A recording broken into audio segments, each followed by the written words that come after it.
back. It's a Victory Monday morning. You're hanging out in the breaker, Rochester's Classic Rock, 96.5, WCMF. How's it going, buddy? Pretty good, buddy. What's going on, female buddy? Doing it, buddy. It is 27 degrees right now. Feels like 15. Yeah, a little chilly. A little chilly, but it will get up into the low 30s. And, typical Rochester January for the rest of the week, 40s, 30s. The coldest on Friday, your high will be 25. So Damn. dress appropriately for that. We have all morning to get into this Bills game, which we absolutely will all morning in a little while. But we start the show on somewhat of a sad note. Oh, no.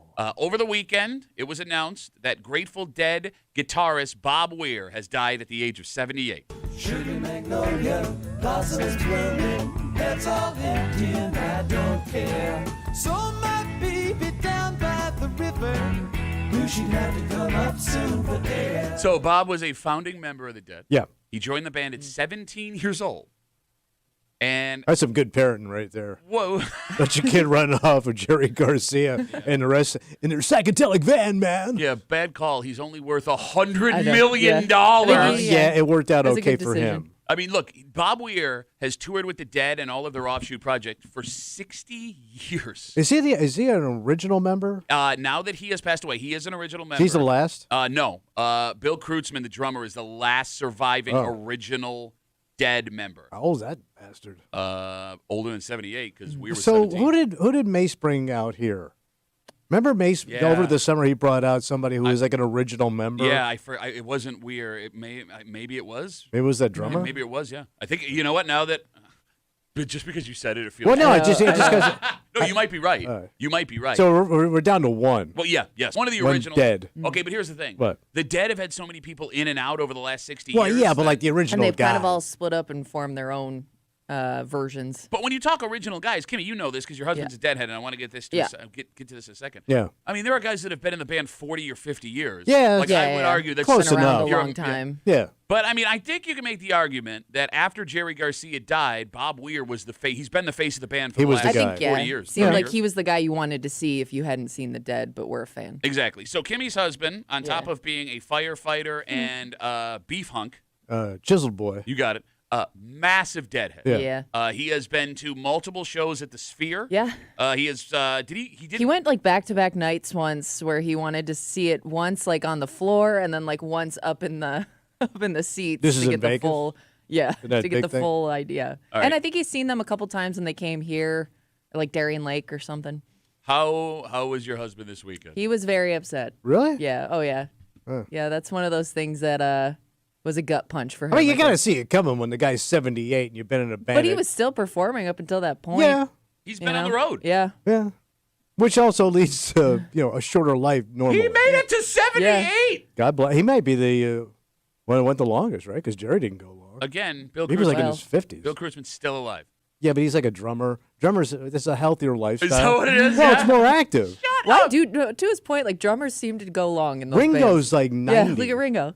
I Phil Collins is half dead and is still going. So this came up over the weekend. A quick sidebar. Yeah. For those who don't listen to the show on a regular basis, Tommy Muley despises Ringo Starr because he thinks Ringo Starr, when we were supposed to introduce him at CMAC a couple of years ago, personally said, "I don't want Tommy Muley to introduce." I didn't want him ever. No shotties. I am hoping upon hope, and I Yeah. don't want to wish death on Paul McCartney because I love Paul McCartney. But I want Ringo to be the last Beatle alive just to Why? piss you off. Oh. Just to piss off Tommy. And I want him to go to 110 and continue to tour for the rest of his The life. one Beatle you didn't want. So going back to your husband and him being really Yeah. broken up about, Bob Weir passing away over the weekend. What is the appropriate level of sadness for the death of a celebrity? Like, to you personally? Yes, because your husband never met Bob Weir, No. right? But Just loves the music. It's a big part of his life. I get it. I totally Yeah. understand. 252 WCMF 252-9263. We all know, Tommy, you have no soul. Yeah. But was there a celebrity death that hit you where, like, you were surprised how upset you were? Well, it would have to be somebody like John Belushi that died so young. That was shocking. Felt like And they I- had more to give. Yeah, we could have gotten 1942. God, that would have been so good. And then 43, and right up to the end of the war. Yeah, I That think joke it's, was just for us. I just think when people die young, but like Johnny Carson dying at 80, Sinatra dying. I mean, those guys that I grew up with, they went fairly that was a natural lifespan. Okay. It's more of the shocking ones that Yeah. will get to you. All right, so let's break that down because I get where the logic is, right? Like they left so much to be undone. Yeah. Or left so much to be done, right? They weren't able to accomplish. But I would also argue when someone like Bob Weir or Jerry Garcia or Johnny Carson or someone Frank Sinatra, their death, yes, they accomplished everything they were going to accomplish in this body, but it also marks the end of an era. Yeah. Right? Like they were always here. They were that comfort food for you that was always going to be there, and now you can't go home anymore. No. I would say the biggest one for me was probably Richard Pryor and how he died. Okay. Because he withered away. He went from like this physical, funny, full of energy guy to just being a little rascal and a shell of himself. That one to me bothered me more than anything. Like that could happen to you. Okay. That could happen to anybody. No, I mean I feel the same way about Ali. Like that's the same another exact, one. Yeah, Like you watched this guy who was a physical specimen just wither away. Yeah, like I mean, and He had the balls to still be. I am shocked when I see guys that are in that much pain and that physically effed up, like Michael J. Fox, that will put themselves out there because I go, man, I just want to. If that's me, I shut the door. But I mean, it's an unselfish act because guys. But it takes like, balls. But guys like Ali and Pryor and Michael J. Fox, they're aware that They look terrible. But in that state, it helps to bring awareness to what they're suffering absolutely. from. Kimmy, is there a celebrity death that bothered you more than you thought it would? I think the ones that really bother me are like seeing people that were in stuff I was in as a kid die early, like, and especially when they're around my age. I think it just puts it into perspective. Or I've also seen it really affect people if somebody passes from an illness that they also have. Okay. You know what I mean? Like because they kind of start to relate to that person and like find comfort in that person, and then when they pass, it feels a little bit hopeless. Okay. I understand that. It's always a good time, right? Well, I mean, look, death is a part of life. It is. Right? And the last part of it. And here's the thing, man. Like, Bob Weir passed away at 78. Again, Grateful Dead guitarist Bob Weir dies at 78 over the weekend. It's sad, but it also gives everyone the ability to reflect upon how remarkable his career and the career of his bandmates were. Like, the Grateful Dead are the strangest band in the history of rock music. And I mean that literally and figuratively. The Grateful Dead are arguably the most popular, most long-lasting classic rock band ever. Like a jam Huge band following, style, yeah. Yeah, massive following. They sold 500,000 tickets to a San Francisco festival just 6 months ago. Yeah. They had one top 10 hit. One. Yeah. A single top 10 hit in 60 years. And to this day, without Jerry, without Bob Weir, without everybody but one of the original band members, they will sell 500,000 tickets if they do a festival. It doesn't make any sense. And Yeah. like I remember going to that concert, the one at the Sphere a couple years ago, and being amazed by the range of ages in the crowd. Like people from like teenagers there with their parents to people in like their 80s. I can remember a conversation I overheard with my dad and one of his buddies in like 1993. Yeah. And I remember this because there was a documentary about it at the time, about how weird it was to them that teens and 20-somethings in like 93 were into the Dead. Yeah. And that was 35 years ago. Yeah. You know what I mean? Mm-hmm. And I mean, Kimmy's husband is what, 37? Yeah. And he's 36. the biggest Deadhead I've ever seen in my life. But the funniest thing about the Dead is like they were this counterculture, right? Yeah. Against the man. Yes. But now they're in Vegas at the Sphere, and then they started selling ties at Macy's. Yeah. And then they were like sponsoring Olympic basketball teams in like Lithuania. Like they went down this weird, but it didn't affect them. No. I guess my point is like people would go, yeah, as soon as they went corporate, as soon as they went to Vegas, it's done. No, it didn't hurt them. Well, okay, I do want to touch on the Lithuanian story because that's it might be the greatest Dead story of all time for those who don't know. In the Barcelona Olympics, 92? No, it was the Atlanta ones. 'Cause Okay. remember, they were selling the T-shirts. Okay.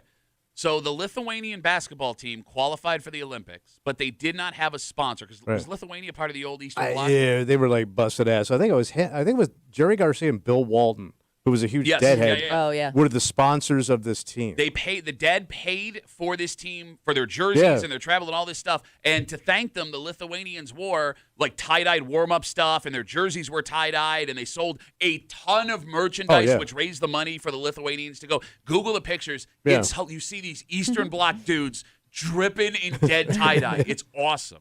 The other weird thing about the Dead, again, they've been around 60 years. Mm-hmm. They have name recognition better than maybe every band but 3 in the world. They've only won 2 Grammys. Are you ready? One was for smell. They won a Lifetime Achievement Award in 2007. Which is kind of like, hey, we got to give you something. We passed you up so many years, just take this. And they won a Grammy for Best Music Film in 2018. Oh. They never won a standalone for their music Grammy Award. Yeah. They've had one top 10 hit, and they can sell 500,000 tickets when they want. Mm-hmm. Insane. Yeah.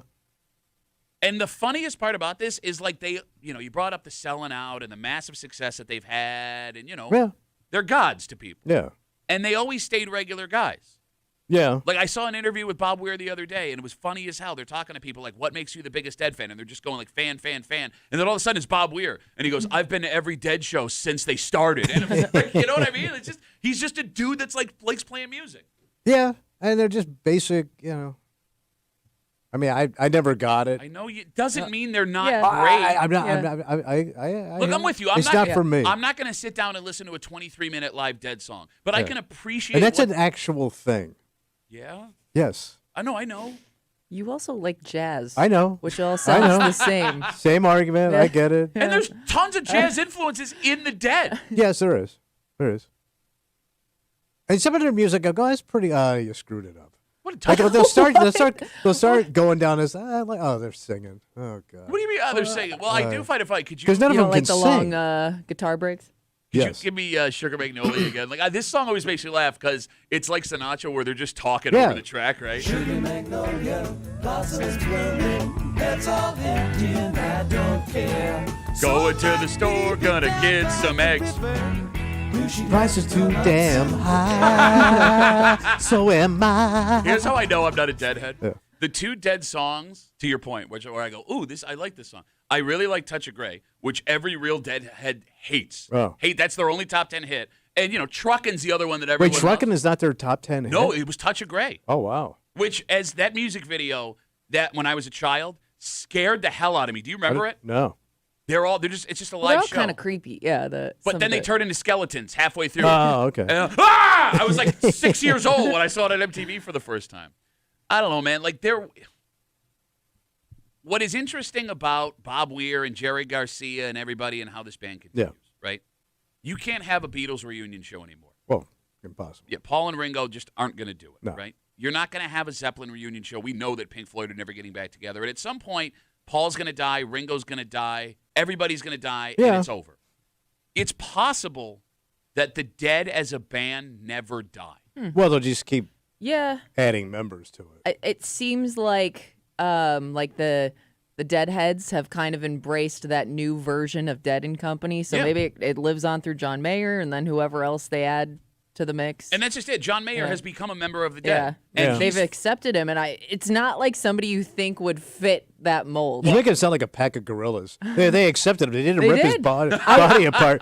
He could communicate with them. It's amazing. I would he think- would feed them, and they would take the food right out of his hands. I would think that a fan base that's that passionate, it would be hard to find somebody to just come in and take over like that. Especially a guy like John Mayer who, made his bones in pop music, but the guy's one of the greatest guitar players on the planet. Yeah, but, to the point about John Mayer, he's 40. So if John Mayer decides he wants to be the face of the Dead moving forward, this band could go for another 50 years. Yeah, 50 years. Yeah. If it wants to. Yeah. And I think there's something romantic about that. Well, longevity, man. Yeah, it's impressive. You can go see Foreigner, you can go see Styx, but half of the members of the band, some of them, all of them, they're no longer original members, right? Where it feels like a cover band. Yes, right now, the Dead doesn't feel like that. And I can't explain why. All right. It's also pretty. Is it simple music too? Though it's pretty stripped down and basic. I mean, but it's complicated inside its simplicity. Yeah. Is it? It's simple, not easy. How's that? Okay. Does that make sense? Simple, not easy.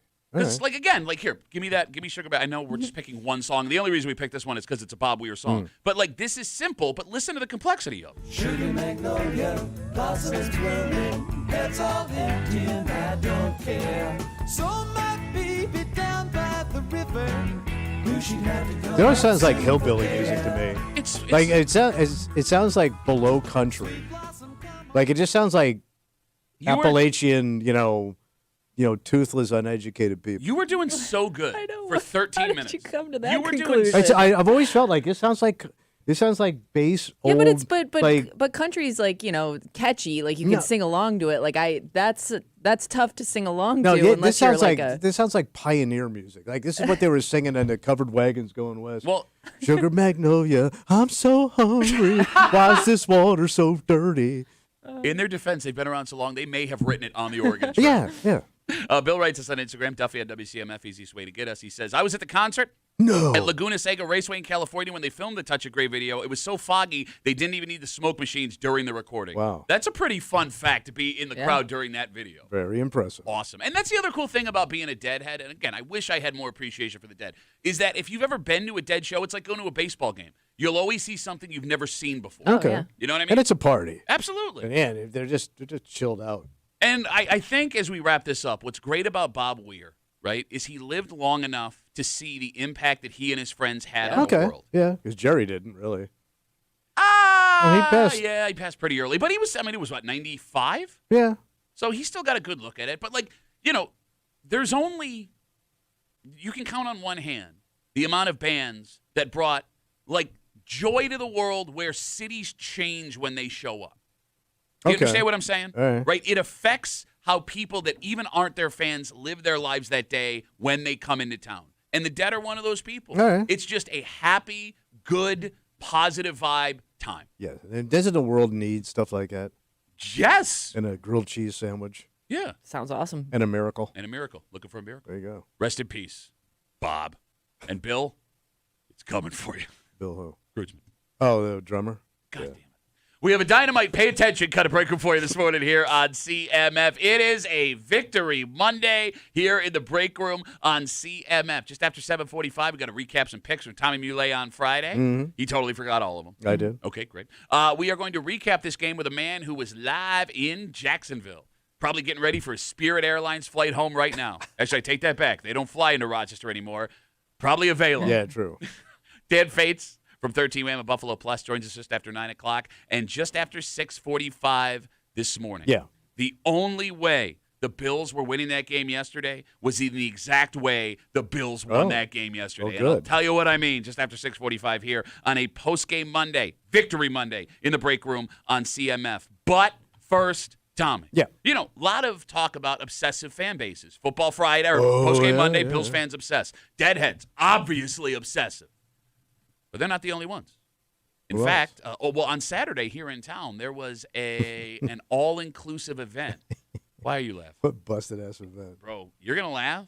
I'm going to laugh. But not only is this thing still massive 30 years after it showed up for the first time, Yeah. Kimmy, it's now become multi-generational. Oh yeah. Oh, Yeah, kids are getting dragged based to on it. Christmas presents I had to buy. It absolutely is. And all things this were in Henrietta on Saturday, and we'll tell you what it is next here in the break room on CMF.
Just because you don't understand it, and just because you don't see it on a daily basis, doesn't mean it's not massively popular. Absolutely. And you need to keep that in mind with this discussion we're about to have. Yeah. Because very few things are able to last long enough where parents and children can enjoy it together. But Kimmy, it's a beautiful thing, man. it looks like with this specific, God, it's not even hobby, it's a show, it's hobby, a game, it's a lifestyle. We have now reached that point. Okay. You're hanging out in the break room, Rochester's Classic Rock 96.5. WCMF, just after 6:45, your Buffalo Bills have survived in advance, survived underlined 3 times. And the only way the Bills were going to win that game yesterday was in the exact way they won that game yesterday. And I'll explain what I mean just after 6:45 here on a post-game victory Monday in the break room on CMF. Big things happening in Henrietta on Saturday. Yeah, so what was going down? There was a, Kimmy, would you call it a festival? Not so much a festival. It was not a convention. You're Was not it a kind of a convention. Yeah. No. Get together. At the RIT Inn and Conference Center. Ooh, it's a thinking man's building. Yeah, and this is a thinking man's hobby. Oh. Pokemon. What do you do with them? I don't even know what Pokemon is. It's been around for 35 years. I mean, I'm surprised you haven't just by chance. I mean, I know of it. Is it cards? So it is yes. Started with cards. No, it started with a TV It started show. with TV show. But you play cards with it, though, yes, right? it's a card game. The cards became collectible, and then it just took off from there. So Saturday, a 7-hour wall-to-wall Pokemon convention at the RIT Inn and Conference Center. And we were talking Pokemon cards, but they also had artwork, toys, cosplay, video game tournament, and a lineup of Pokemon-related celebrities that were there to take pictures and sign autographs. So you had celebrities and people dressed up as these characters. Yes. What else would you expect at a Pokemon convention? I wouldn't accept anything less. Okay. It's sad. Why is it sad? It's a kid's card game. You're just you take it too far, man. It's a television show first. Right. I get right? it. It's pop culture is what it is. Well, I think too, whenever something becomes a collectible, it's no longer just for kids. Okay. Well, I take that back. It is just for kids, but adults are now interested Because they're too. greedy. They think they're going to make bank on it. Okay, but there's I don't even know if they want to sell it. They just are so into it. They want in. All right, I think there needs to be a line drawn with Pokemon because you're right. There are modern things like you familiar with the Labubus that have been popular recently? Do not know Labubu. Not even going to try and explain. Yeah. But that was like it's a toy for kids. It became a collectible, and adults started buying and selling them like they were stocks. Kimmy, I think Pokemon is different because the adults that are collecting Pokemon, most of them were also collecting Pokemon when they were kids themselves. It's more of a labor of love than it is like So they've money. been doing this their whole. I can't think Yeah. of anything I would want to do that long. Yeah, you have no soul. But you don't do well. I'm wearing a Bills jersey and a hat right now, All right, I'll give you that. dumbass. But I just can't imagine doing something as a little kid. Then, like, when I'm 66 years old, I'm still doing it. All right, if anyone can explain the Pokemon phenomenon to Tommy, the phone number is 252-WCMF, 252-9263. And 2/3 of this show does not judge. Keep that in mind when you call. Right. But look, I would argue Pokemon has reached rarefied air, that it's become one of the few franchises that has become multi-generational. Okay, you pass it on to the kids. Yeah, Kimmy, it was super popular when we Super were popular. kids. There was a little bit of a lull Yeah. in between, and then I think what happened was the people who started, the kids that started with Pokemon became adults with kids, Yep. and then they noticed their kids kind of into it, so they went full in again. So I guess I just don't get what you're doing when you're doing this Pokemon thing. Like, are you playing cards? There is a Are you game. just I don't get looking the at game. the stuff? Okay, all right, hear me out. I don't get the attraction of, like, what is the process? There is a television show and movies. I get it. There is a card game that has bled into So video you're playing games. cards. There was that though? Pokemon Go craze Yep, for a while. that online, Yeah. the app that you could go All to. right, so then whatever. you're Yeah. playing other people in some game. Look, anything that Pokemon touches seemed to be successful. There was just something about the lore of this story that has hooked people in. Pocket Monsters, that's what it stands for. So did this come out of Japan? I think so. It seems. I mean, it Japanese. looks like it. Wow. Well, it looks like that anime stuff. Well, yeah, no, it's anime. Yeah, that's what I'm saying. So that all came out of Japan. That's what I'm saying. That's what I'm trying to say. I'm not trying to be offensive. They don't Like, it even got into, like, porn and stuff. I'm It sure did. No, I'm sure there's Poke porn. No, but yeah. Pornamon. Yes, Or it just originated in Porkin' Japan. Pork and Men. That's what you watch. I'm sorry, Kimmy. I said it did originate in Japan. Pokemon or Yeah. Pork and Men? Or porn. Pokemon. Or porky porn. Do not look at Japanese porn. Why? It gets weird sometimes, man. Yeah, like ours is so conventional. There's something about the blur. Tinkle time with Terry. There's something. Don't listen to that podcast either. There's something. And don't go to that festival, man. There's Unless you're something- wearing a raincoat. Come on, Terry, Jesus. There's something about blurred genitals that just makes me feel more uncomfortable. Well, yeah, because now I'm like, oh, what's going on? Wait, but you know what's going I know. on. That we've Why you all blurring seen it? it. Going back to the Pokemon, you can count on one hand the amount of like intellectual property TV shows, things like that have the multi-generational popularity. Like The Simpsons are one of them. Yeah. Harry Potter's one of them. SpongeBob's one of them. And that's it. Like, it has to be the biggest of the big to be legitimately, generationally, as a Has some hang society. time. You have to have your own pass it theme down. park. I mean, look, yes, exactly. Like, if this many people have this stuff for that long, maybe we're the ones that are missing something. Well, I'm sure. But it just doesn't sound like anything I would lose interest in it. Look, I don't get it either, right? You know? I'm with you. And the people that I know that are into this stuff, I don't care for. Who do you know that's Yeah, I into know. Pokemon? We had 4 people on the old show. One guy moved away, became a multi-millionaire radio personality, and all he does with his spare time and money is go to these conventions No, to he play goes to cards. board game conventions. Same It's not guy. Pokemon, It's the different. same Not Different the same hobby. guy, and he also plays these games. Not the game. Not It's the same same guy, man. Different cards. Same guy, different cards, man. I can't stand people that play poker all day. No, I well, don't get it. Because like the poker's Well, the you worst one because you literally lose money.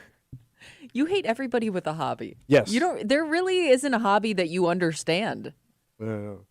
Instagram messages coming in. Duffy on WCMF. Easiest way to get us. You Get ain't rid- got no damn hobby. I don't, but I can appreciate somebody Oh, I that can does. appreciate it. I do. Awesome. I'm jealous of somebody that loves something that much that they dedicate time to. I am jealous. Shut up. None of that. We're talking about the Pokemon Convention Festival that happened at the RITN and Conference Center this weekend. 7 hours of wall-to-wall Pokemon 7 hours. show, cards, artwork, toys, cosplay, video game tournament, and a lineup of Pokemon-related celebrities. Salt writes us, any given afternoon at your local game store like Millennium or Just Games, you'll find all ages playing Pokemon and other card games. That's just the surface. It goes beyond that with collecting, culture, and community. It's about the community. No, but I mean, there is something... Wholesome. Look, man, I'm a diehard Simpsons fan. Who am I to sit here and criticize Pokemon fans? I know. I pass it down to my youngest daughter. We love The Simpsons. We buy And you all... bond over it. Yes, we do. I mean, it's been a really nice thing for me and Claire. She's too smart for me. Anything? I don't. What else would we have in common? Jerry writes us on Instagram. Duffy, friends, neighbors of mine collected Pokemon cards, boxes of them, a cash cow on eBay, $75 to $800 a card for the rare ones. It's crazy. Big bank, buddy. And that's according to Jerry. Jerry knows what he's talking about. Doesn't every parent have something from their childhood they try to pass down to their kids? Your dad did it with jazz for you. Yeah, but by accident. He didn't. It was just on in the house Are all the you time. sure it was by accident? Or maybe it was, yeah. Because neither of my brothers are into it. But here's And my sister was too dumb to figure it out. wow, not like you, Tommy Muley, the smart one. She wasn't getting no Coltrane, man. No, I don't know. But, like, my father did, but, like, nobody liked my dad, so it was kind of hard for him, you know? He was such an unlikable prick. You know, talking a second ago about Bob Weir dying, Kimmy, you know, your dad with the jazz. It does feel like music is the easiest thing to pass down to your kids. Well, because you Yeah, can music introduce it to them works. before they even know they're being introduced to Oh, it. no, you put it wrong. It subconsciously brainwashed them Yeah. while their ideas are being set. I Okay. think there are two things: music and fandom. So Sports what? fans, Yeah. So like Okay. whatever team your dad loves, you're pretty likely to love that team. But I had too. like a weird childhood with that too because my dad played semi-pro ball and my uncle played football. Neither of them had teams that they supported. My dad never watched baseball, and my uncle watched football but didn't have a team. That's weird. Like he played for the Giants and didn't root for him.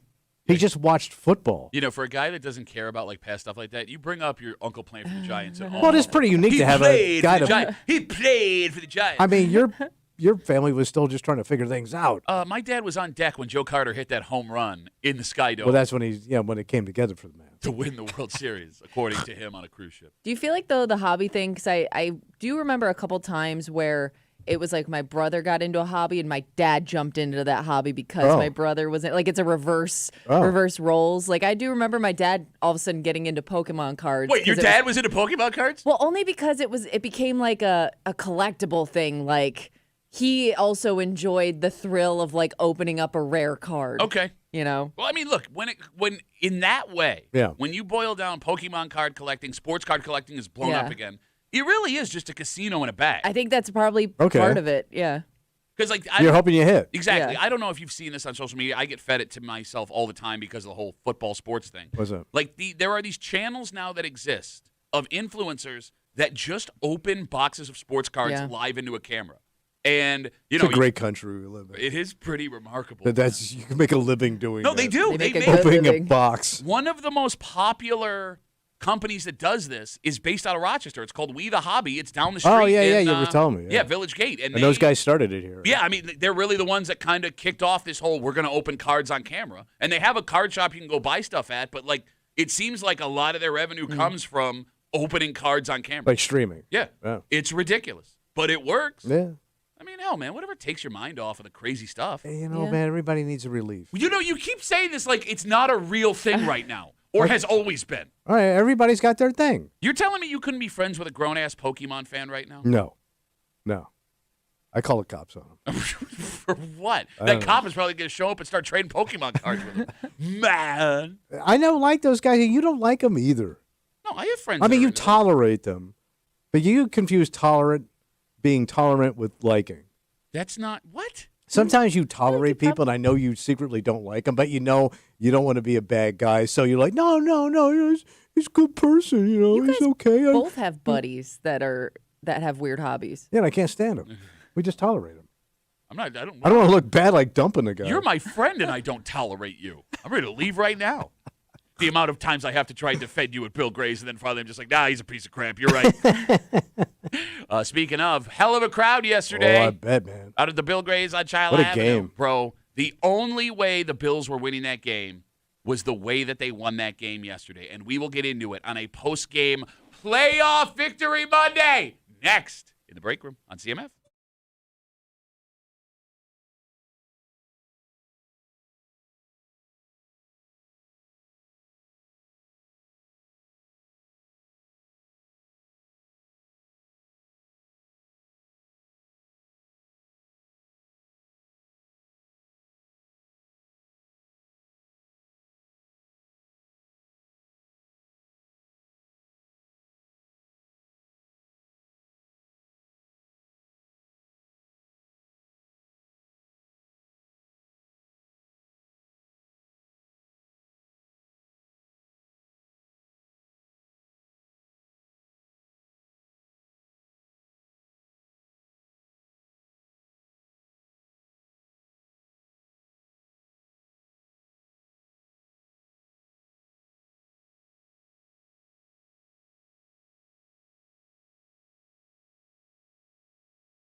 Lawrence back to pass, looking on an inbreaker, broken up and intercepted, picked off by Cole Bishop. Game, set, match. Buffalo's gonna win the wild card game here in Jacksonville. Are you not entertained? That guy's gonna have a heart attack. Damn right he is. Oh my God. Has everyone else's left arm stopped tingling too? Yeah. All week long we heard about how great the Jags were. All week long we heard about how flawed the Bills were. Well, guess what? What? When Josh Allen and some of his friends say we're done, Yeah. that's when we're done. Okay. You're hanging out in the break room, Rochester's Classic Rock 96.5, WCMF, your Buffalo Bills with a hell of a 27-24 win over the Jacksonville Jaguars yesterday. And let's get the fun, impress your coworkers, water cooler history out of the way. Right. You ready? All right. That was the first road playoff win for both Josh Allen and Sean McDermott, end of sentence. Ever. First, period. But more impressive, it was the first Buffalo Bills road playoff win since the 1992 AFC Championship game. So Jim Kelly. Yeah, yes. Until yesterday, no one under the age of 33 had ever seen the Buffalo Bills. That's before I moved here. Yes, yeah, you're right. And I've been here forever. Man, who would have thought that things started going really bad for the Bills? I didn't think it started getting good. I started getting good again, right when he's Just on got to the give it time. brink of death. All right, look. So yesterday's game was not the prettiest game to watch. No, but it had some interesting, like that 10-yard tush push. That was had oh my to God. set a record. Yeah. Oh, my God. That was Kept hysterical because it just kept going. How many people watching that game in that moment yesterday, bless you, Kimmy, bless you, Me too. when they got, he crossed the line, you got up, turned around, and walked away from the TV Yeah. only to hear somebody else go, he's still going! He's still going! Look, no team really grasped any momentum until the last 5 minutes of the fourth quarter. Both defenses were playing out of their mind. Yeah. And when it came to the tangible things, right, the Jaguars were far and away the better team. The Jags have the better defense. They have the better pass-catching weapons. They seem to be healthier. They were much healthier. And they had the home field advantage and the crowd at their back. I mean, I was surprised with how loud it got when the Bills were on offense a couple of times, seeing as how it looked like half the fans were Buffalo fans. Yeah. It did sound very loud on TV. It also felt like Jacksonville got a couple of breaks from the Stripes in that game, but you know me, I'm not a banging on the Stripes guy. But, Tommy, Yeah, buddy. there is something to be said about playoff experience and veteran leadership. Well, you had the better quarterback. Well, yes. But Josh putting the team on his back in the Yeah. last 5 minutes, there were things that had to happen to get to that point. I would argue the three biggest plays of the game yesterday What is that? were due to playoff experience and veteran leadership. Go ahead. Shaq lost an interception in the first quarter. That's a 10-year vet you brought in as a depth linebacker who is starting due to injury and picks off a ball that led to 3 points. Shaq Thompson also made the tackle on fourth down when the Jags were inside the 10 that Trevor Lawrence's knee hit before he got there. Okay. Those are two massive plays. Yeah. Trey White played what might have been the best game of his life. You had no rookie, Maxwell Harrison, to give him a break. He was all alone on an island out there. Tommy, Trey White yesterday What did he do? had 3 defended passes, which never happens in the NFL. Yeah. He was inches away from 2 picks, and he is the one that gets his hand on the ball that Cole Bishop picks out of the air Oh, yeah. He tipped it, right? and ends the game with. But the point you just made, our boy that has now become a man, Yeah. Josh effing Allen. Yeah, it's And, him. and in the here's the end. thing, like, you knew going into it, you're going to need Josh Allen to win you this game. I mean, because I the guess run it is- defense, they were going up against a really strong run defense, and he doesn't have much help receiver-wise. So this game was going to be squarely on Josh Allen. But I'm thinking, like, if they go forward, let's say they make it deep into the playoffs, this is going to be every game you're going to watch. Yeah. Oh, yeah. 100%. It's going to come down to the Yep. end. And what can Josh do? Yes. Yeah. And if they have the time to do The it. story of the season. And look, I'm not arguing with you what he did was remarkable, but I think there's something that you're missing here. What's that? All right. That game Well, by high Josh school. that game by Josh Allen yesterday, and the phone number is 252 WCMF 252-9263 if you disagree with me. That was the first veteran quarterback Josh Allen game we've ever seen him play. He made no mistakes. He did not take crazy risks. By the way, Had he's to also adjust. banged up. Okay, we'll get there. The We'll boy get there. is We beat will get there. Up, man. We will get there. He made no mistakes. He took no risks. But when you needed a play yesterday, he went and got it for Yeah. you. 4 yards on a first down run, he got it. 40 yards to a guy in Brandon Cook they signed off the streets 4 weeks ago, no doubt. And at the end of that game, The Bills only had 3 fully healthy wide receivers, and their running game was shut down. All Josh did was lead them on a 9-play, 70-yard drive on the road for the effing season. Yeah. Let me say that again. You got 3 fully healthy receivers. You've got no run game. And Josh Allen, 9 plays, 70-yard drive, or your season is over. And he went and effing got it. Veteran leadership. Act like you've been there before. Well, he has. And I think what's another motivating factor we're not considering here, with these veteran leaders, right? Your Tre'Davious Whites, your Jordan Poyers, your Shaq Thompsons, your Josh Allens. Not Josh so much, but the other guys. Yeah. Those guys know the sun is starting to set on their career. Well, yeah, they're old ass. Exactly. And if it doesn't happen now, it might never happen. Going all in. And, Kimmy, after watching that game yesterday, you send me into the thick of it with those guys, I'll take it every single week. Okay. I am fired the F up. More so than if the Bills would have beat them by 40 yesterday. The way they won that game. Well, it was an entertaining game for a low-scoring game. I was waiting for you to come in and be like, oh, game sucked. No, it got real. I mean, the end of that game was phenomenal. I mean, the first half, not so much. Well, with injuries and everything, it just felt like the Bills are hanging on by a thread. And they weren't here. getting anything done. Like, even they get that pick, and then they had to settle for a field goal. Sure. Well, I mean, look, They got a ton of penalties. Yeah, that was unique for a Bills playoff team. Yeah. But, I mean, again, you're in rarefied air, right? Like, Oh, every yeah. team But you're in Jacksonville, man. You're on the road in the playoffs. Yeah. Bro, they hadn't won a road playoff game in 33 years. I know. That's what Right? it was reported in the break room. Shut up. Is that game yesterday better than a blowout win?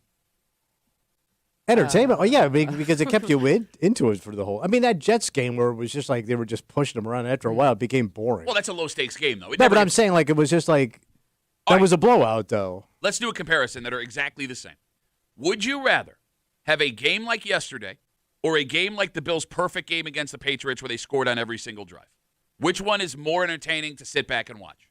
Which one do you want? I mean, I think you want the easier path only because they still have to have some gas left in the tank here on a short week. I mean, look. When you watch those blowouts, the game seems to take forever. When you watch a game like yesterday, it goes so fast was because flying you're by. constantly concerned of what the hell's going on here.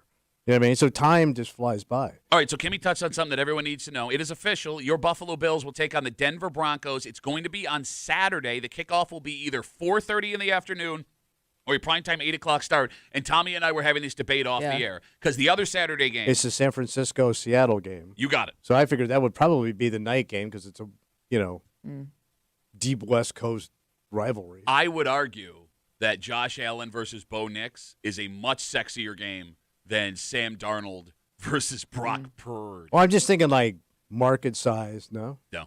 I don't think they care about – I mean, bro, the NFL's an international game now, man. Yeah, but you're talking 3 West Coast teams and 1 East Coast team. Yeah. I don't know. No. They're going to put the game that they So think – you think Josh Allen will have the night game? Look, if I was an NFL executive and you want to put on the game that's going to get the They don't most take your eyes, calls? I think that America would rather see All right. Broncos Bills than Niners. I mean, is Sam Darnold sexy? Is Brock Purdy sexy? He's a cute kid. In a football sense. Yeah. He's like boy next door. He has he has that like young kid. Like you can't believe he's a quarterback. I He looks don't too think young. you understood what I kid, was saying, cute and you're quarterback. making this Cute bad. guy. Yeah. He is a good-looking kid. My. I can't sit here Just as a, calling him cute. I can't sounded say he's a cute young man. You can. Does that make you uncomfortable? Cute isn't the word I'd use. Well, that's just mean, though. I mean, he is cute. No, but I'm saying like it sounds. He's adorable. Yeah, he's a good look. but Look, now you got but me signed with Tommy. But cute sounds like childish. You know, you call a little kid cute. Okay. Call a No, man I- handsome. Well, he looks right? like a boy man. No, I would think he's more of a man boy. Man boy? Man boy? Boy man? Okay. There's a Right. difference. 252 WCMF 252-9263. Again, talking about this Bills win yesterday. All right, let's talk about something you touched on a second ago. What's that? Josh taking a beating yesterday. So his leg. Knee. Well, what? All right, so his hand got banged. He hit his hand on a helmet. Yep. Knee, and then he's also got this foot problem. The foot didn't seem to affect him Check yesterday. for a concussion, I believe. Yep. Oh, yep. yeah. He was. Oh yeah, he got his head bounced Yeah. around. It's almost like he had rented out that blue tent as an Airbnb during the game yesterday. Look, man, I mean, Well, he looks pretty banged up. it is what it is. You got a couple of games left, Yeah. right? He knows it. Yeah. You sell out. And it is. I mean, as long as everything's fixable. The hand thing would bother me just because, like, even that. Romo was saying, like, you got to adjust your fingers Sure. to just get a spin on the ball. But that happened before he sailed that 40-yarder to Brandon Cooks, right? So it looks like he, yeah. or was it on that play? So was that one where he hits the guy in the helmet? Yeah. Yeah, we. But we're saying what? What happened When was he did had it a guy in a happen? helmet. Yeah, we saw. I'm trying to remember which play it happened on. It was the one where he was throwing it forward? The point I'm Oh, making. he was the one where he was standing back and throwing it. The point I'm trying to make is. He was. It was the one where he's holding the ball. Shut up. And everybody's cheering for him. Some people. If it happened before the Brandon Cooks bomb, I feel comfortable because he was able to uncork that sucker. Even with a busted finger, he's good. We're good to go. But you know when He's you looking hurt at me like I'm an. Like, No, but sometimes when you hurt yourself, it hurts worse the next day. After you're sad. Well, It's you're Well, right. after Yeah. the adrenaline, you're not stops moving it, running. and things get stiff Maybe and hurt. for you, not for Josh effing Allen. There was at one point I was thinking, Man, like, boy. how much more can he take? 'Cause they had Can Mitch we was win like- this with Mitch Trubisky? Thank God he got a warm up in last week. Like I was just all the worst case scenarios were running through he my was head. kind of up and about. Yeah. Up Mitch and the about. bitch. Why would you say that to Mitch? I meant it as a He compliment. had the best statistical game of any Yeah. quarterback last week. Cindy Lou writes us trying to get in on the cuteness, quarterback cuteness. You argue Brock Purdy, cute He is purdy. boy man. He's a purdy boy. I argued he's a cute man boy. Cindy Lou writes us, Josh wins in the cuteness category. I can't argue with it. I don't like that scruffy beard crap he's trying to pull in the long hair. You sound like all the Haley Steinfeld fans. Scruffy beer crap. I like a more clean cut man.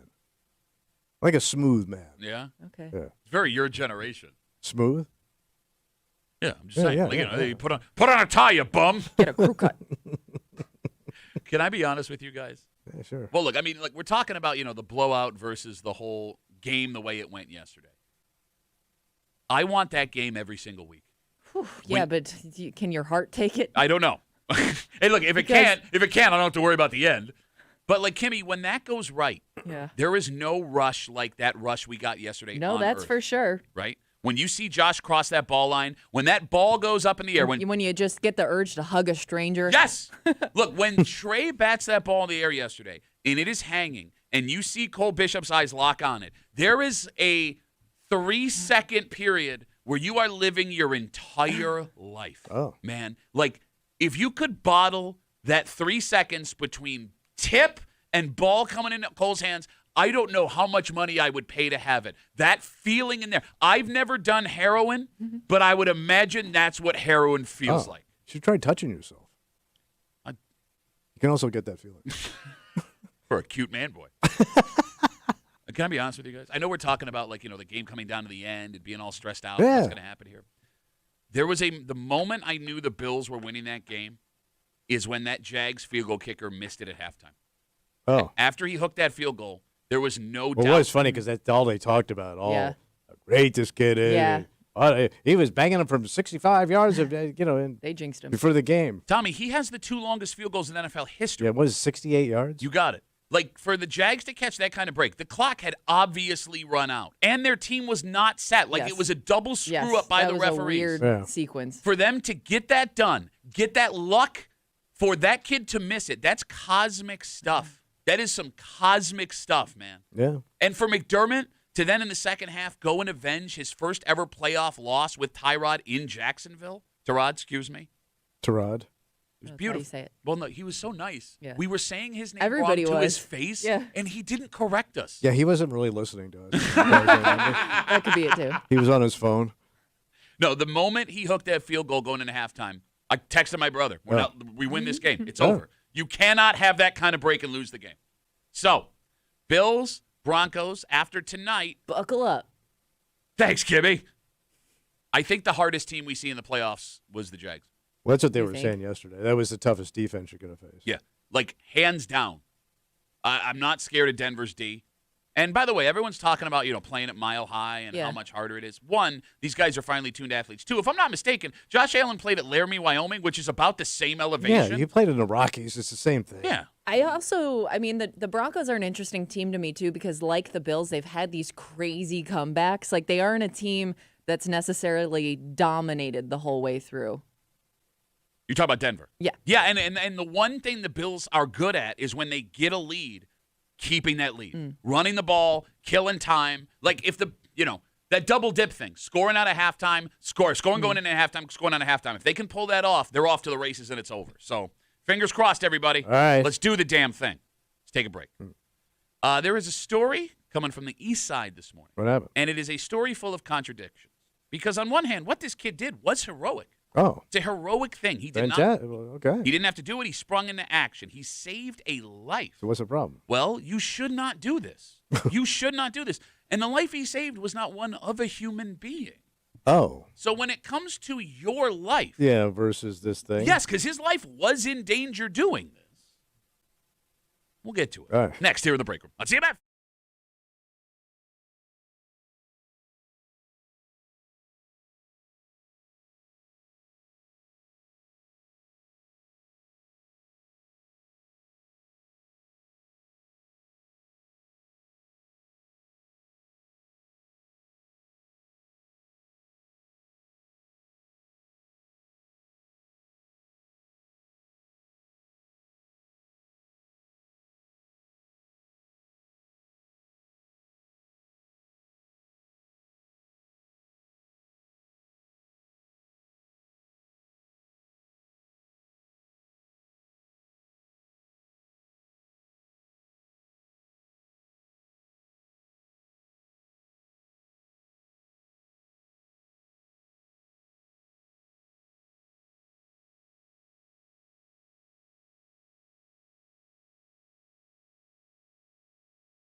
This will be the most confusing story we cover all week. All right, what happened? Well, Tommy, it's a story full of contradictions. This man did something that is without question noble and brave. Fantastic. He is a hero. But we need in this country, Patrick. But it's something that every single first responder will tell you not to do. Oh. This man saved a life, which you could argue may have led to a worse outcome for the life that he saved. What, did the guy thank him? Well, it wasn't a guy. And Well, the girl. wasn't a girl. We're running out of species here. And this news story Yeah. that is celebrating what this guy did is simultaneously telling everyone reading it, don't even think about doing this. Oh.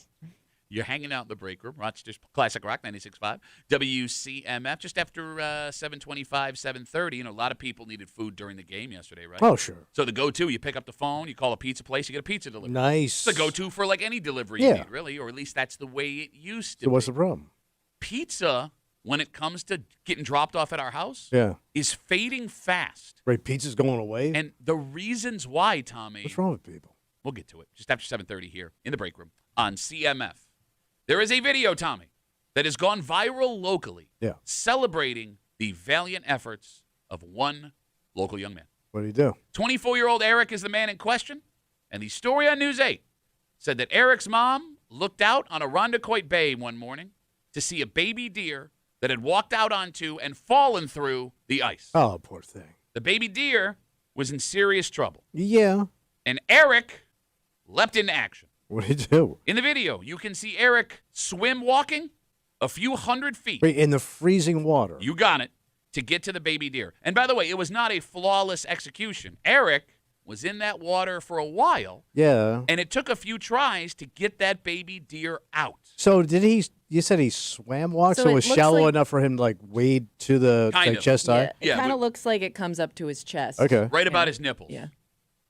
Okay. Are we talking about man boys or boy mans here? Or Eric's nipples. Well, I don't know. I don't know Eric. He probably is.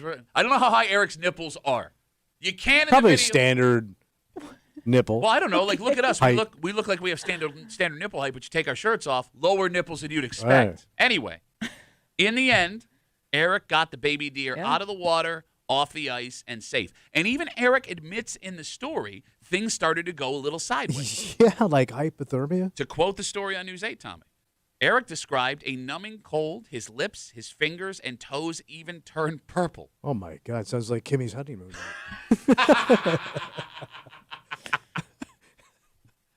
Tommy, is what Eric did a heroic or a stupid move?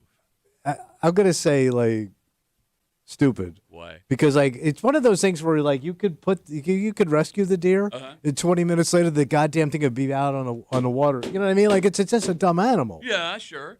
But so are you, and the hospital would have to save you if you showed up. That's so true. No, I mean, like he could have like lost a limb, like dude, of like He could have died. yeah, he could have died, heart attack. Yeah, So you're saying stupid. yeah. It's gonna be really funny if somebody shoots that damn thing hunting like a year from now. Kimmy? Okay. Had a extra year. Yeah, I life. got an extra year of life. Maybe All right. cures deer cancer. Kimmy? Yeah. Is Eric's move a heroic or a stupid move? I think it's heroic only because I would have been cheering for. It would have been hard to sit there and watch a baby deer struggle. Like I would have been rooting for somebody to go in and do that. But you're not going in. I would not have. Nipples far too high. And the mother was I would not be watching this. jumping in. His mom saw this, alerted him, and he went out there. Oh, Okay. Yeah. just real quick here. Sure. Did mom at ever some point go, Eric, don't do that. Come back, son. It's cold. I don't know if she told Eric to go do. Maybe he just leapt into action. Yeah. And I mean, he's a grown man. He's not a kid. I understand. I'm a little curious. Okay. Can it be both heroic and stupid at the same time? Well, I think yeah, I mean, so, you can yeah. take dumb chances, and it works out okay. But that kid died. Yeah, no. Or had to go to the hospital and was like effed up for the rest of his life over this deer. Question though, because I think it's bugging you that it was a deer that he saved. What if it was a dog? Stupid or heroic? They say deers and dogs are adorable. Deers and dogs are Deers, adorable. I will say this: deers, dogs, and Josh Purdy are adorable. But if it's, Brock Purdy, you Josh idiot. Purdy. if Josh is Purdy.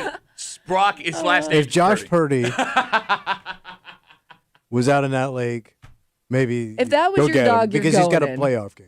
What's that? If that was your dog, you're going in whether or not you Well, you like it or dog. not. Yeah, it's like because your but wife's it's still- shoving you in there But it's to still go yes, get that probably. dog. But it's still stupid to do because if a guy dies Yes. trying to rescue his dog, you're dead. man. Yeah, Well, no, you're right. You got a family. You got the rest of your life. But here's the thing. I mean, stupid or not, you can't argue what Eric did wasn't heroic. It was heroic. It was. It right?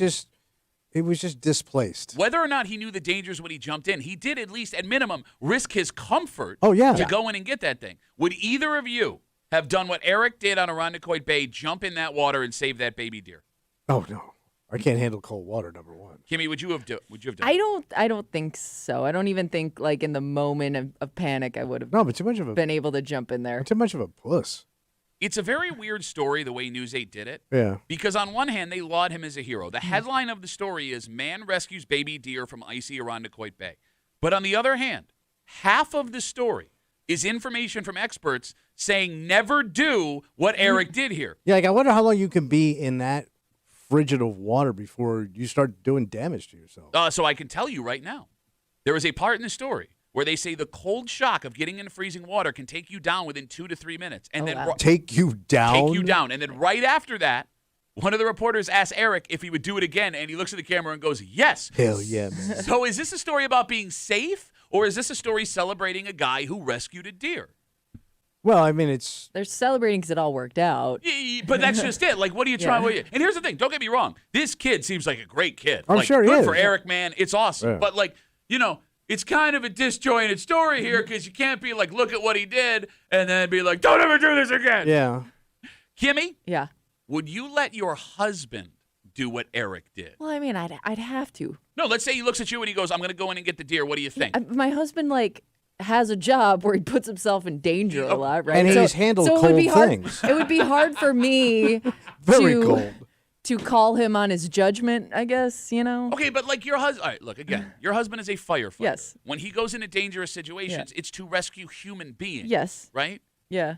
But I don't think I could stop him, I guess is my point. All right. 252-WCMF, 252-9263. Again, we're talking about the story that went viral locally. A news story about it showed up on News 8 over the weekend. 24-year-old kid, his name is Eric. His mother looked out the window of their home to see a baby deer that had walked out onto the ice and had fallen through. He's in the water. Deer was in serious trouble. Eric leaps into action. He swim walks a few hundred feet into the freezing cold water. It took a little while to get the deer out. Eric even describes numbing cold in his lips, fingers, and toes, said all of that turned purple, but he managed to rescue the deer. He is okay. The whole story is about don't do this. Also, look how great Eric is. It's very strange. Yeah. Tommy? Yeah, buddy. Your wife, you're out on Irondequoit Bay. You're taking a walk. Your wife sees this deer and goes, oh, my God, go in and help that baby. Are you going in? No, and then she'll pull this move. What? I'll go get it. And then I'll have to go in and get it to stop her from go get it. And I know fully well she's not going to do it. But because she's going to go, like, up to her, like her knees starting to do it to, like, man-shame me into dying and doing this. Because she's done it to me in the past. Really? With animals in the yards. Oh, go look at that. I go, no, leave it alone. Then I'll go look. All right, I'll go look. I'd call her bluff. No, because here's the thing, like when you're married, you know this. Yeah. Like if I get hurt, I'm just an idiot. Yes. If my wife gets hurt, I'm a bad husband. Why did you let her do that? Hey, man, we live in a country of free will. No, we don't. Women can rescue as many deer as men can rescue. No, they can't. In this they world. don't have to rescue a goddamn thing. They just got to push you into shaming, and then you'll do it, idiot. You know what's funny? What? Like in this story, I get where you're coming from, and I don't disagree with you. But Eric didn't do this out of anything but the kindness of his own heart. Yeah. He had nothing invested in this deer. And I would be afraid I get out there and the damn thing's fight me, like, because it doesn't want to be, because it doesn't want a human touching it. Sure. It's a wild animal. Sure. What if the thing that kicks you in the Knocks you out. face It is remarkable, though. or bites you? No, you're right. But it is remarkable what a motivator not wanting to look like a bitch can be. Oh, yeah. Especially in front of your spouse. Like, how many guys listening right now, knowing this was a terrible, dangerous, awful idea, would go in and do it if their wife compelled them to go do it? If their girlfriend, or if just good-looking women were standing Yes. there. Or if let's say like it's a two-man job and one dude jumps in and you're not going to also jump That in sucks. if you have a crowd. it's going to look kind of bad, right? Yeah. Like if one guy makes the decision, you're Yeah. probably going into. You're right. Well, no, actually, I'm the opposite. He's got it under control. Like when that bus Well, got what stuck if when he's we were at the struggling? Bills You game. got to save the guy. Kimmy, you watched. We went on a bus Yes, up to a yes, Bills I game. did. It got stuck in the mud. Yep. 5 guys started pushing. That's plenty. Not Pat. I walked over and had a beer. I will say this: anytime like a guy does one of those heroic things, the kids watching it will remember it forever. Oh, yeah. Oh, so yeah. my niece, her grandfather on the other side, they had some boating situation where like it's in the middle of a storm. There's a kid in the boat. The boat breaks off from the other boat. He swims out, gets in the boat, and gets the kid and gets the boat back. And I'm talking like like hurricane weather and stuff Holy like that. crap. To this day, my niece will talk about like what a man. Oh, man. Her it was like Superman times 10 to her, and like that guy could do no wrong for the rest of his life. You're not helping to keep yourself I know, safe, I are you? know. But it was a dumb thing. The guy was like 55 years old and goes swimming after some kid. Well, he was a kid, though. I mean, I get that. That's Right, no- but like he did. Like there was other people in that boat that just stood That there didn't and do watched. anything, yeah. It was in the middle of a goddamn like lightning storm. Okay, Eric is writing us, and I don't know if this is the Eric from the story, Oh, but he writes, he says, I figured you might have this take because you're a sissy boy, not carrying tight pants, scared little cold water bitch. yes. Well, Eric, I think that covers the room. joke's on you, Eric. Tight pants and cold water leaves me better to move around. Who's the idiot now? Also, I'm not going in that water. And more deer meat to eat. 252 WCMF. Let's talk to Tom. Hey, Tom, how are you, buddy? Hey, if anybody gets this statement, it's Kimmy. There's people out here who do stupid, heroic stuff every day. I mean, who runs into a burning building? What part in your brain says let's run into a burning building? There's just people who do that. No, I mean, Tom. But that's to rescue human beings, not deer. If there was a house on fire with one deer in it, let it go. I'm a firefighter. I have gone in to get pets. Okay, well, Tom, but here's the thing. Like, are you married? You got kids? I was. Okay, Tom, when you're married, God forbid, and you know what I mean when I'm saying the kids this, come Tom. first. Well, exactly. Like, Tom, like if you had gone in to save a pet and something terrible had happened, right? Like, yes, it's a noble thing, and yes, it's an honorable thing, but I'm sure everybody that knows you and loves you would have preferred that Cocker Spaniel to go down instead of you, Tom. The people who know me know that I was going to go in to get that dog. He knows Or that how cat, much or he that loves bird, Cocker or that Spaniels. fish. Did you say fish? Shut up, Tom. You're not going in for a fish. Tom, thanks for the call, buddy. Have a good rest of the day. Y'all take care. There goes fish saving Tom. By the way, it's in water. It's Yeah. fine. Yeah. Yeah, Well, how that would work. could be cooked. Sidebar. Yeah. Wait, can a house fire get so hot that the fish boils alive? Well, I would think so. Yeah, Yeah, if the the water house would is get burning, hot, yeah. and it would boil the fish. Well, That no, makes but, sense. like, I don't think you the had to water let it- stays cold. You had to let it boil for 15 minutes, then they're delicious. Wait, hold on, though. Hold on. What? For me to boil water on my stove takes like 10 full minutes. Yeah, but a house fire, how does it? How How hot does a fire get in a house? It's No. gotta be like 1,000 degrees. But that's a flame directly underneath a metal Yeah, pan. but the glass is getting hot. No, I'm you know? saying, how long would it take to boil a fish alive in a house Well, I fire? wonder though if the Good question. would the Call Channel 10. would the glass like crack before it even boiled? I don't I know. don't know. Oh, The fish is probably fine. yeah. It's underwater. All right, can I ask one more question? Yeah. Just again, I am not arguing Eric is heroic here. I got a lot of respect Oh, for yeah. this kid. It's very impressive. If you watch the video, like he gets after it. I wish Yeah. I had this in me. Jumped I don't. right in. Actually, I don't wish. I'm fine with how I Yeah. am. But natural selection when it comes to the animal kingdom is a real thing, right? Oh, sure. All right, let me ask a potentially stupid question. Is this baby deer going to die anyways? Well, yeah. Because I don't know how long does a deer live in a wild?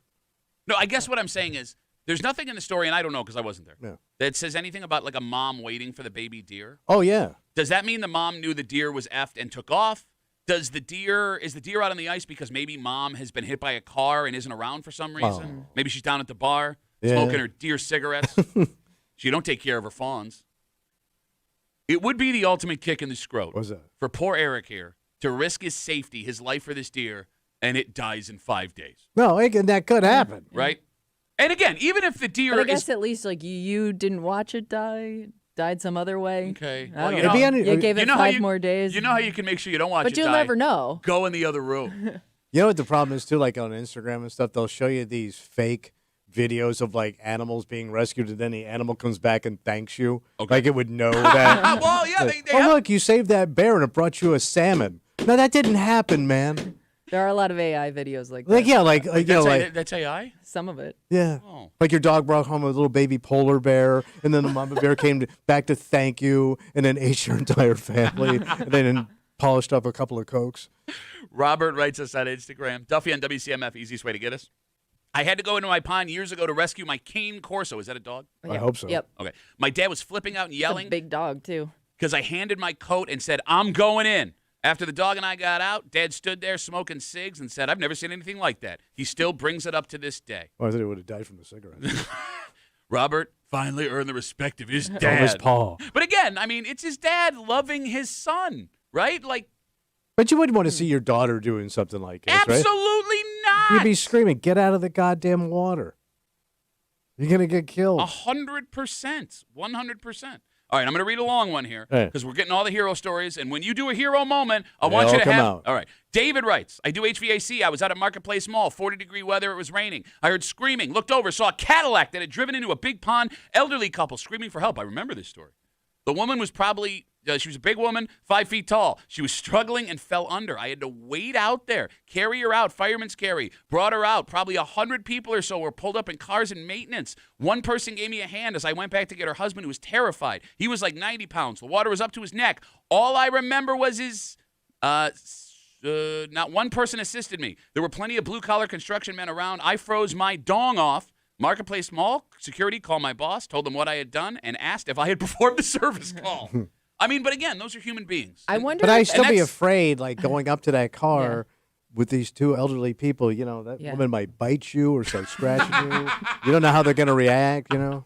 But I mean, that's David. That's an unbelievably But noble I wonder thing. if you asked David before if he would have done that, what his answer would have been. Whereas, like, you don't know what your action will be until you're in that situation. I'll like, give you the maybe he answer. would have said, like, "Nah, I probably not. I'm not going in." But then when it's in front of you, you have no choice. I'll give you the answer. Every man says they're going in. Oh yeah. Every 'Cause man you have to. Every man Yeah. says they're going in. Whether or not, when you know if you're going in is when that moment is shown up in front of your face. Yeah. Right? And there's like, I like to think I'm really good at fake trying. Are you? Yeah. Well, at least I think I am. You're not, but go on. Yeah. I've got, How do hold you on, I gotta fake get these try shoes that off. situation? God damn laces. No, I'm just, look, Yeah. to the point Kimmy made out of the gate here with Eric saving this baby deer, the video is all over the place. Yeah. I'm sure everyone listening has already seen it if you haven't gone and looked for it while we're talking about it, right? Unbelievable move by what seems to be a great kid. I am just glad that I was not in a situation where I would have to do it because I would be judged like I'm not going in. I'm not doing No, it. I physically, even if I tried the cold water, no, I'm not doing it. Yeah. And that makes us good people for knowing that we're pansies and admitting it. Oh yeah, I'm part of that pansy generation. You're not going to believe this. What? Bill writes us on What's he Instagram. saying about us? He said that deer's mom's doing commercials with George Kittle for Little Caesars. That's why he was out there Oh, in the water. yeah. She's not taking care of her kids. And then George Kittle blew out his ACL last Oh, night. poor thing. Thanks a lot, deadbeat mom deer. Eric, attaboy, buddy. We're glad you're Yeah. safe. Congrats. All right. Woo. And if that was you that wrote me on Instagram, go screw yourself. Let's take a break. The ultimate delivery, easiest go-to pizza food or delivery food has always been pizza. Oh yeah. Oh, yeah. Right? Number one delivery. So what's the problem? It's not anymore. In fact, it's fading fast. Do they know what replaced it? We do know what replaced it, and I got a lot of numbers I'm going to read to you. Yeah. The responsible parties may be the younger set. Oh, And it's possible, Tommy, yeah. that we have been leaning on pizza our entire lives. Not because pizza was our favorite food, but because it was a relationship of convenience. Oh. And we'll get into it next here in the break room on CMF.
The great philosopher Robert Dylan once said, times, they are a-changing. Oh, that's a good one. But what's changing here is something none of us could have seen coming.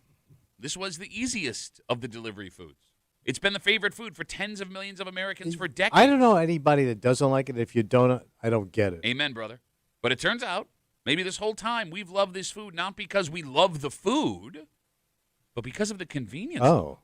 You're hanging out in the break room, Rochester's Classic Rock 96.5, WCMF, just after 7:45. It is a playoff victory post-game Monday here in the break room. Your Buffalo Bills survive in advance to take on Denver on Sunday. But before we get to that, Yeah. Tommy made some picks on Friday. Yeah, buddy. We recap those picks with a Muley post-game excuse Monday just after 7:45 here in the break room on CMF. Pizza has plummeted down the list of America's favorite takeout food options. So it sounds like we're just not eating it, period, or just on takeout. Okay, a Or little delivery. more the takeout than the other one, but pizza sales are down. This is according to a recent story in the Wall Street Journal, the preeminent publication for all pizza-related stories. In the 1990s, pizzerias were the second most popular chain restaurants in America, behind American burgers and fries. Yeah. Right? That peaked in 2019. Today, pizzerias are ranked 6th. What happened? Even more remarkable, there are two types of food businesses specifically that have overtaken pizzerias in the delivery game. Can either of you guess what they are? Oh, I'm sorry, no, not delivery game. This is amount of restaurants in America. I'm going to say Mexican food. Okay, Mexican food's one of them. Like your Chipotle's and places like that. Yeah, and mom and pops, all that stuff. Yeah. You want to take a shot at the I second was one? also going to say Mexican.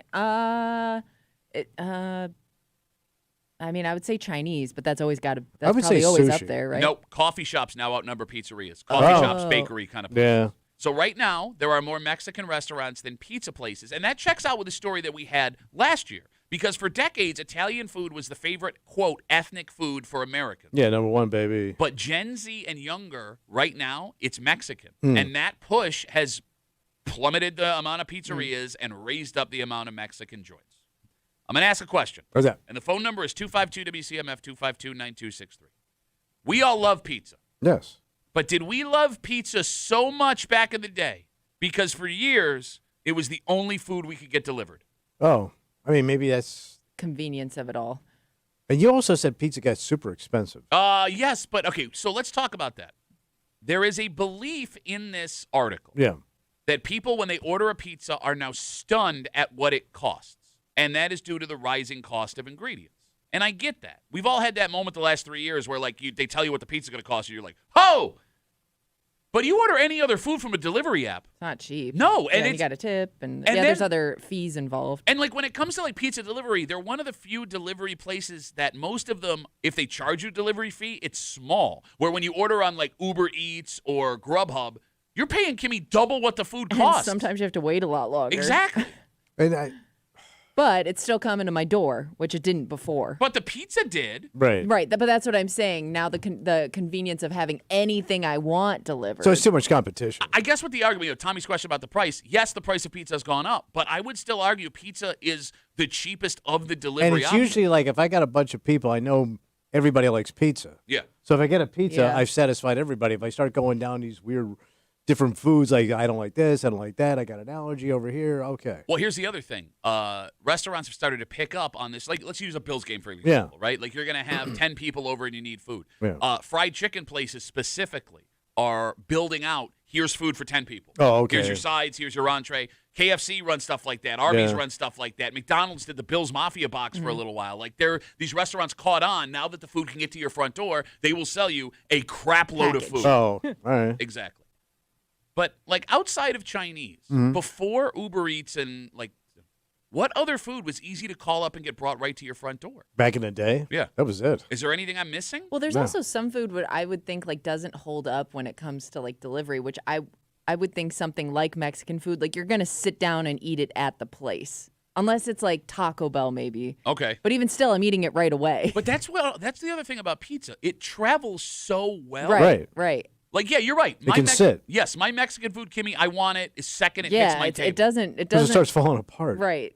The longer you let it sit, the more difficult it becomes to eat. And that goes for burgers, and that goes for everything else. But for some reason, we have no problems paying double for a cheeseburger that's going to taste half as good as it did when it gets to my house. Yeah, true. What is that? Yeah. What is that? And by the way, they advertised so many pizza joints when you're watching the game yesterday. Yeah. It's endless. Agreed.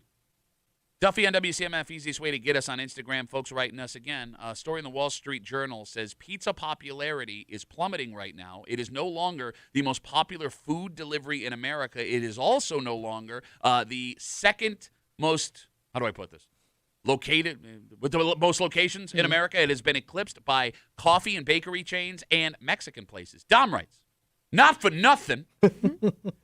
He brings up the expense. You can only, and he goes on to say, you can only do so much with pizza before it gets boring. I disagree. No, you can do anything with a pizza. Especially can, around but- here. I mean, it's such a base thing that you can put whatever you want on it. You disagree, Kimmy? No, I'm saying you can, but I don't know a lot of people. Like, I've never gotten sick of pizza. Same. Like, I could eat it every day and still not really be sick of it. I agree. And I can't think of a topping that I had what wasn't for me. Yeah, but Completely. But I could get through it. you like weird-ass toppings, though. Yeah. So the best one You're I the ever one that had. ruins the pizza at the party. Yeah. Oh, can you get half mushrooms, half anchovies? Can we get anchovy and fennel? Anchovies are delicious. No, they're not, bro. But one of the best Look, I ones I get ever the had. chicks you grew up with why you would like anchovies, but for the rest of us, no They bueno. were nice girls, Pat. I didn't say it was their fault. Spam. I had spam on a pizza, and it was so good. Oh. God. Also, thanks Was to the it girls who grew up pineapple and spam or just spam? I think it was just spam. Oh. Was it pineapple and Well, spam? I've seen Well, like the Hawaiian. pineapple spam combination. Well, for some reason, spam is very big on Hawaii because of the service. Yeah, the GIs. Yeah. No, I'm We with, left them that in chlamydia. I'm with Kibby on this. You are the guy that when you want to order a pizza, ruins There's the always pizza. one Really person who good. can't just like get the pepperoni. Do you not like mushrooms? You brought up mushrooms. Not a fan. You're a monster. I love I'll- mushrooms. I'll- Mushrooms are great. I on can it. And muscle through sausage. it. We don't like sausage on a pizza. The standard go-to Duffy household pizza on game day. Yeah. Mm. Sausage, mushrooms, onions. Maybe some spinach if I'm feeling No saucy. ronies? No, I mean, I'll do Pepperoni's so Well, base. and that's the thing too. Like you'll want the veggie pizza, but then still eat the pepperoni side. Oh, yeah. Yeah, well, jerk. I mean, yeah, no, you're a dick. She's No, I will say this. If I'm eating pizza, I don't want a healthy pizza. I want pizza. Well, 'cause I'll have a salad if I'm going to eat healthy. If I'm going bad, I'm going bad. Give me the sausage. Give me the beef. No, I'm with you, man. Give me all the meat. Give me all the greasy meat I can handle. Give me the beef. he Greasy. said. Who doesn't like greasy meat, You a big fan of greasy meat? bro? You're not going to believe this. Bro, I will. I could eat my weight in greasy meat. Well, after I read this article Yeah, and saw that yeah. pizza may be vulnerable here, I decided to get in the meats game. Yeah. Yeah, Is it greasy meat? Oh, it's super greasy. I love it. What is this at? Oh, it's a kiosk in the men's room. What's it called? It's called Uncle Pat's, the greasiest of grease. Give me your hands. We're about to get them nice and wet. Greasy meat sauce. Goom. I would argue, because again, this article in the Wall Street Journal talking about how nationally pizza has been taking Yeah. a beating, right? So we're not drinking. We're not eating pizza. What the hell are we doing? Well, here's now? the thing. Here's the You thing. guys are so goddamn boring as a country. This is a national article. Yeah. I would make the argument that Rochester is immune to what we're talking So about. Yeah. we're not. I still have like 5 pizza places within walking Yes. distance. Oh yeah. Well, look, Yeah. we told you last year, Rochester was named the best pizza city in America. That is a scientifically documented thing. That is not us talking about it. And outside of national chain places, which have a hard time surviving here, Yeah. there is almost no pizza joint you can order from in Rochester and be disappointed by. Oh yeah. You know? For sure. And we also live in a community where there are so many pizza places, like Kimmy just said. You can order from 6 different places for delivery no matter where you live. If you live in the sticks, if you live in the middle of the city, you live in the suburbs, there are 6 places that in 45 minutes will bring you a hot, fresh pizza. Yeah. On top of that, Yeah. Tommy, for as many mom and pop places as there are in the greater Rochester area, you never see Rochester pizza places go out of business. No, I can't think of it. The only one was that Great Northern. Yeah. Oh, the only okay, one. that's, I forgot but that about was that. super unique. And Yeah. those guys from Great Northern opened up a new pizza Yeah. place out in Greece, which is phenomenal. Oh, okay. But like you talk about Salvatore's, Mark's, Pontello's, Coriglio's. When's the last time a major name pizza place disappeared? In this town, never. Doesn't happen. Yeah. They show up and they live forever. Mhm. And all of those places we just named, Salvatore's, Mark's, Pontello's, Coriglio's, they have existed next to each other for decades.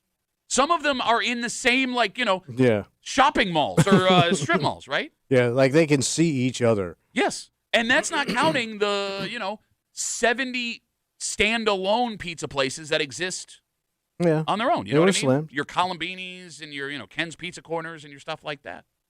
252-WCMF, 252-9263. We got folks waiting on hold. Let's talk to Eric. Hey, Eric, how are you, buddy? Hey there, how's it going? Good, Eric. How are you? Yeah. So I think COVID had a lot to do with it. It brought up the rise of all the other delivery services. Plus, everybody was home and bored and bought those expensive uni pizza ovens. Ooh.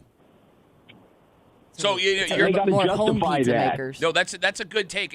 Industry Analysis wrote us on Twitter. People are buying the home pizza ovens. You can buy the dough. It's pretty cheap that way. Now, here's the thing. We've talked to Eric before, and he's got a very unique voice. So I remember Eric is an at-home cooking guy. That's you, right, Eric? Yep. So you are one of these dicks. He does the bread and the pizza and all that stuff. But I promise you, Yeah. Eric's one of these dicks that believes his homemade pizza is better than store-bought pizza. Eric? Oh, yeah, mine is absolutely the best in Rochester. The best. Get him. Yeah. With that kind of voice, you make a really good Italian pizza, do you? Oh, boy, it's a tasty one, I'll tell you. Eric. Hey, Eric, Yeah. you seem like a nice guy, and I'm sure you make good pizza. There is no worse a human being than person who says my homemade pizza is better than the pizza place pizza. That doesn't exist. Because you can't even tell me why it's better. Why is it better, Eric? I work hard at it. I created my dough recipe myself. It rests for at least a minimum of a week. Why don't you try that with your mouth? He doesn't call that often. I like Really? Eric. I Coming like from you? My mouth's the best in town, Eric. Uh-huh. Pat, you want to come by on a Friday? I would. You're more than welcome to. My cheat day's on Sunday, Eric. It just doesn't line up. The universe isn't in line here. But I appreciate the That offer. and more at Eric's Pizza Party. Silence. Eric, one of these days, look, you've talked about what a great cook you are, and you know your stuff. You Was talked he about a chef? one of these? Well, you never worked as a chef, did you, Eric? No. Okay. I am No, not a man, your chef. stuff is garbage, man. Eric, one of these days we're going to line it up, and I'm going to come eat you out of house and home, buddy. Sure. Happy to. Well, Eric, thank Bring you. beer. I will bring beer. Eric, thank you for the call. Have a good rest of the day. You too. Take care. All right. You want that weird-ass beer, too. Yes. Bring exactly. beer. I want like Uncle Steve. He's that guy. It's got a picture of like a peacock wearing like a backwards baseball hat on it. 252-WCMF, 252-9263. We got Jack on hold, but it's a Lady Jack. Oh, okay. Yeah. She's on CMF. Hey, Lady Jack, how are you? Hey. Hey. I was excited about this conversation. I was watching a documentary called The Food That Built America. I love that show.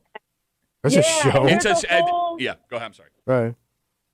a whole episode about Domino's Pizzeria and how they revolutionized the delivery service. And they were the first to promote delivery, and that's what set their business model apart. And here's the thing. Just, So remember yeah. they had that guaranteed in 30 minutes. Yeah. yeah. They had to get rid of it because they found out that their drivers were like running red lights and almost there was like Oh, a bad sure, accident. yeah, dangerous driving. And then they had remember the Noid, the mascot they had. Yeah, they got in and messed up with your pizza. They had to get rid of the Noid because a schizophrenic guy thought the Noid was like listening to his thoughts, and It was an actual thing. He took a bunch of people hostage. Oh wow. That was a real thing. Anyway, Jack, I'm sorry. Are you sick of pizza? I could never be sick of pizza. Okay. She's a big girl. Stop that. That's what her husband keeps saying. All right, Jack, outside of pizza, what is your favorite delivery food? The tacos. I got to say the Mexican. I fall in that category. Okay. All right, man. Mexican food has gotten so good locally. Oh, So yeah. good. I went to Adelita's out at Eastview Mall Yeah. on Saturday the night. fancy man Mexican. It is so, but it's not. It's not expensive, man. No? It was me, my two girls, my wife, and my daughter's boyfriend, and like compared to we're talking about the price of stuff. Mexican is like Still pretty cheap. I feel like I'm And you get a lot of food. Yeah, I feel like Yeah. I'm stealing from them. Mm-hmm. Well, Jack, And chips and salsa on the side. oh, Can't go wrong. Amen, But, sister. Amen. All right, well, Jack, great talking to you. Enjoy your tacos and your pizza, okay? Thank you. Bye. There goes Jack. I think she thought that was going to be more fulfilling for her. yeah, Like much my- like the pizza sheets. Or like any woman that has had an experience with us in the past. That was not as good as I thought it was going to be. Justin writes us on Justin writes on Instagram, Duffy and WCMF. Yeah. The only people who get sick of pizza are people who have worked in pizza joints. I know from experience. All right, well that Okay, makes sense yeah. if you're constantly at it. That'll ruin any food for you, I think, working in with the food? industry. Eh. No. I worked in a kitchen that made a bunch of stuff, and I would Yeah. make myself the same thing every day. when But the there, boss was looking.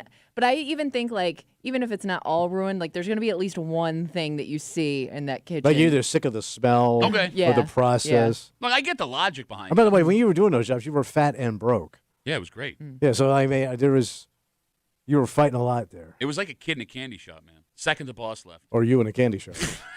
We'll take one more call, 252 WCMF. Again, story in the Wall Street Journal says the popularity of pizza nationally is plummeting, that at one point, pizzerias were the second most popular chain restaurants in America. They have fallen all the way to sixth. They have been overtaken in delivery by Mexican restaurants and coffee bakery style like sandwich shops. Jim has got the last word on CMF. Hey, Jim, boy, how are you? Hey, guys. So Papa John's left the area for a little while, came back. Okay, so yeah, Papa John's has re-emerged in Rochester, but they only have like 2 or 3 locations now, Jimmy. Yeah, I know. Is that the one Shaq promotes? Yep, Shaq's Yeah. Papa John's. Yeah. Get the Shaqaronis? Hey, Jim, are you a Papa John's guy? Yes, I am. I will never trust anything you say. Like that's your go-to pizza? No. What's your go-to? My go-to, I live down in Southern Tier, so I go to Pizza 151 over in Batavia. Okay, all right. I've heard good things about that place. And they do a sweet sauce. It's delicious. All right. Well, Jimmy, great talking pizza with you, buddy. I appreciate the call. All right, bud. All right, there goes Jim. Anybody, if I ask them what's your favorite pizza place and they tell me a chain restaurant, like I'm not exaggerating. What do you mean by like a chain pizza place? Yeah, you're saying? yeah, Oh, okay. like Papa Yeah, John's yeah. or Pizza Gotcha. Hut or whatever. Yeah. I'm done with you as a person. Nothing you say to me will ever hold weight. Yeah, that's like again. a Yeah, but there are desperate- some chains that I thought Yeah. were like Pizzeria Uno was. I liked their Well, pizza. They had a bar there. It was nice. It's pizza that'll do. Like when I But was it's on the not- road, shouldn't be your number one. like if I see a Pizzeria Uno and I'm not familiar with the area, I would go to that. No, I'm not saying it's bad. I will get a Pizza Hut when we're in a Yeah. hotel or a Domino's Yeah. or whatever, or Pizzeria. Fine. I'm saying if you have other options, or you tell Well, you know that- the other option. or you tell me your favorite pizza place in Rochester is a Papa John's or a Pizza Hut. That's weird. Or whatever. Yeah. Yeah. Nothing you say to me will ever matter ever again. So everyone that knows me, just keep that in mind. Just be done with you. All right, let's take a break. You know who's not done? Who's that? Your Buffalo Bills. Oh yeah. Surviving and advancing in the most clear definition of that sentence. And Tommy made some picks on Friday, how the game was going to go. Yeah, buddy. We recapped those picks They on won. a Done and done. playoff victory Monday. Next, in the break room on CMF.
Fakes the pass there, looks for Kincaid, and he's got him, who carries it into the end zone for the touchdown. Dalton Kincaid strikes from 15 yards out, and the Bills have the lead back again. How you like me now? Mm-hmm. Good, I hope. Yes, very good. Like that much. You're hanging out in the break room. Rochester's Classic Rock 96.5. WCMF, your Buffalo Bills with a gritty, dirty, Ugly Florida win. 27-24 win over your Jacksonville Jaguars yesterday. They eliminate Jacksonville from the playoffs. They move on to Denver on Saturday. We are waiting to hear. It will be either a 4:30 or an 8 p.m. start on Saturday. Short week on the road against a team that's had a bye, playing a mile high, son. Oh, boy. But before we get there, we have to deal with what happened on Friday. Yeah. Tommy made some picks. I said they were going to win. He forgot all of Nailed his it. picks. He has no idea what we're about to do. Move on. Let's get Fatesy on. Kimmy, are we ready? I'm ready. Let's do the damn thing. Tommy told it like it is. And now we find out how it was. Beulah Excuse Post Game Monday in the break room on WCMF. Let's get to Tommy's first pick from Friday here in the break room on CMF. Over under 1.5 touchdown passes. That's a throw it passes. Yes. in the end zone Yes. touchdown. Yes, Yes. you got it. For Josh Allen on Sunday. Yeah, of course I'm taking that, man. By the way, the weather's beautiful. It's going to be sunny, not a lot of wind, Sure. beautiful day, 70 degrees. So the elements are all there for him. Let's keep in mind, the Bills have the NFL's leading rusher on their roster in James Cook. Understand? And Josh could also run it in. You got it. That doesn't count as a touchdown. Yeah. I know. You got to throw it in. Well, no, like the Eagles game, right? Like he had 2 touchdowns. Yeah. He rushed both of them. I get it. Okay, no, I don't think you do. There are 'cause- many ways to the end zone, Pat. So to be clear, To be clear, you unathletic little strip of a man. bitch, you are over 1.5 touchdown passes for Josh Allen. Yes. On Sunday. Okay. Josh Allen in the fourth quarter put that team on his back. And throughout the game, despite how frustrating the game was, his numbers were remarkable. He was 28 of 35, 273 yards. He added 33 yards on 11 carries. He had 3 total touchdowns, Yes. Done. but only one of them was through the air. I got 3. 1 touchdown pass. I know Josh has had some statistically impressive playoff games in his career. The Patriots game comes to mind. He threw a perfect game. I would argue yesterday was his most impressive playoff performance ever. They already had a wide receiver out with Josh Palmer not dressing. They lose Gabe Davis during the second to last drive. That looks like that could be Yeah. He's out. career He had a ender. brace on. Same knee crutches. that Yeah, is that why they covered his face Yeah. off the field? Yeah. Also, Tyrell Shavers was hurt that whole second half. Great name, though.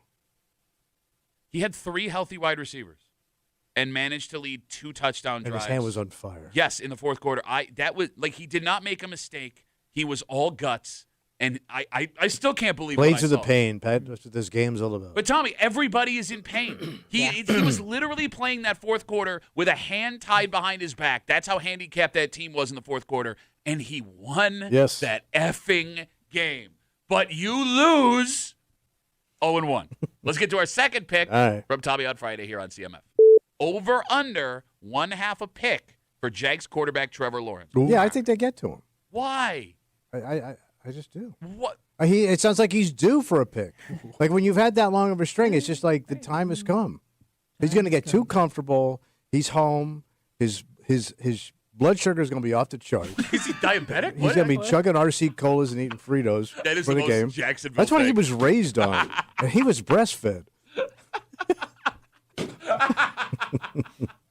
till he was 7-year-old. You're asking a lot of this defense to go in and It's get the playoffs, man.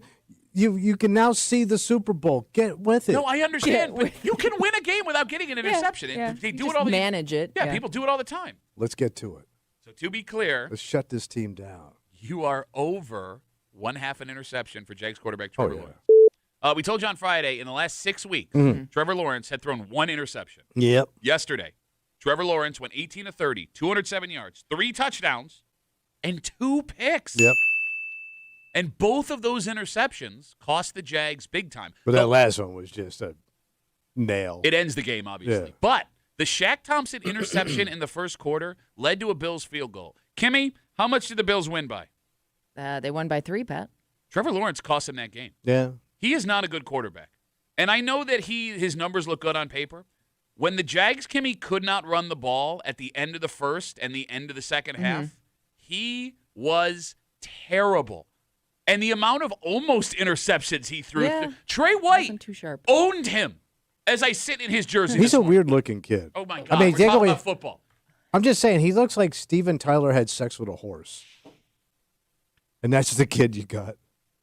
Got a half-horse boy. I think that would still look like Steven Tyler. He kind of looks like a horse. And Okay. Steven Tyler. Okay.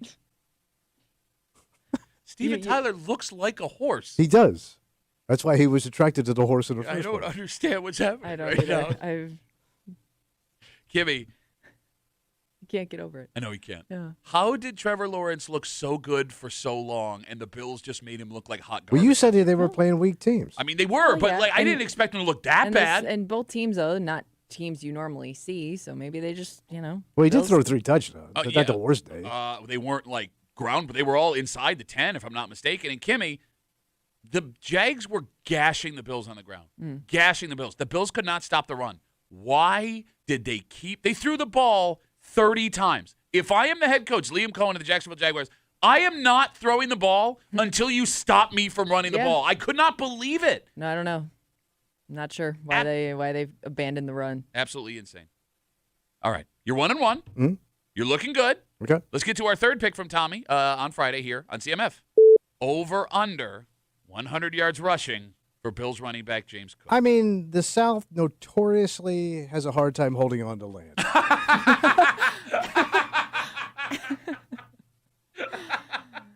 So I say, Yankee Cook there is going to take care of it. 100 though, over 100 100. yards. 100. Why I mean, he not? could still have a great game and not get to 100. I yards. understand They that. could be also throwing him out of the backfield, which would cut down on his carries. But you need this kid, and this kid has delivered all season. Why would you bet against him now?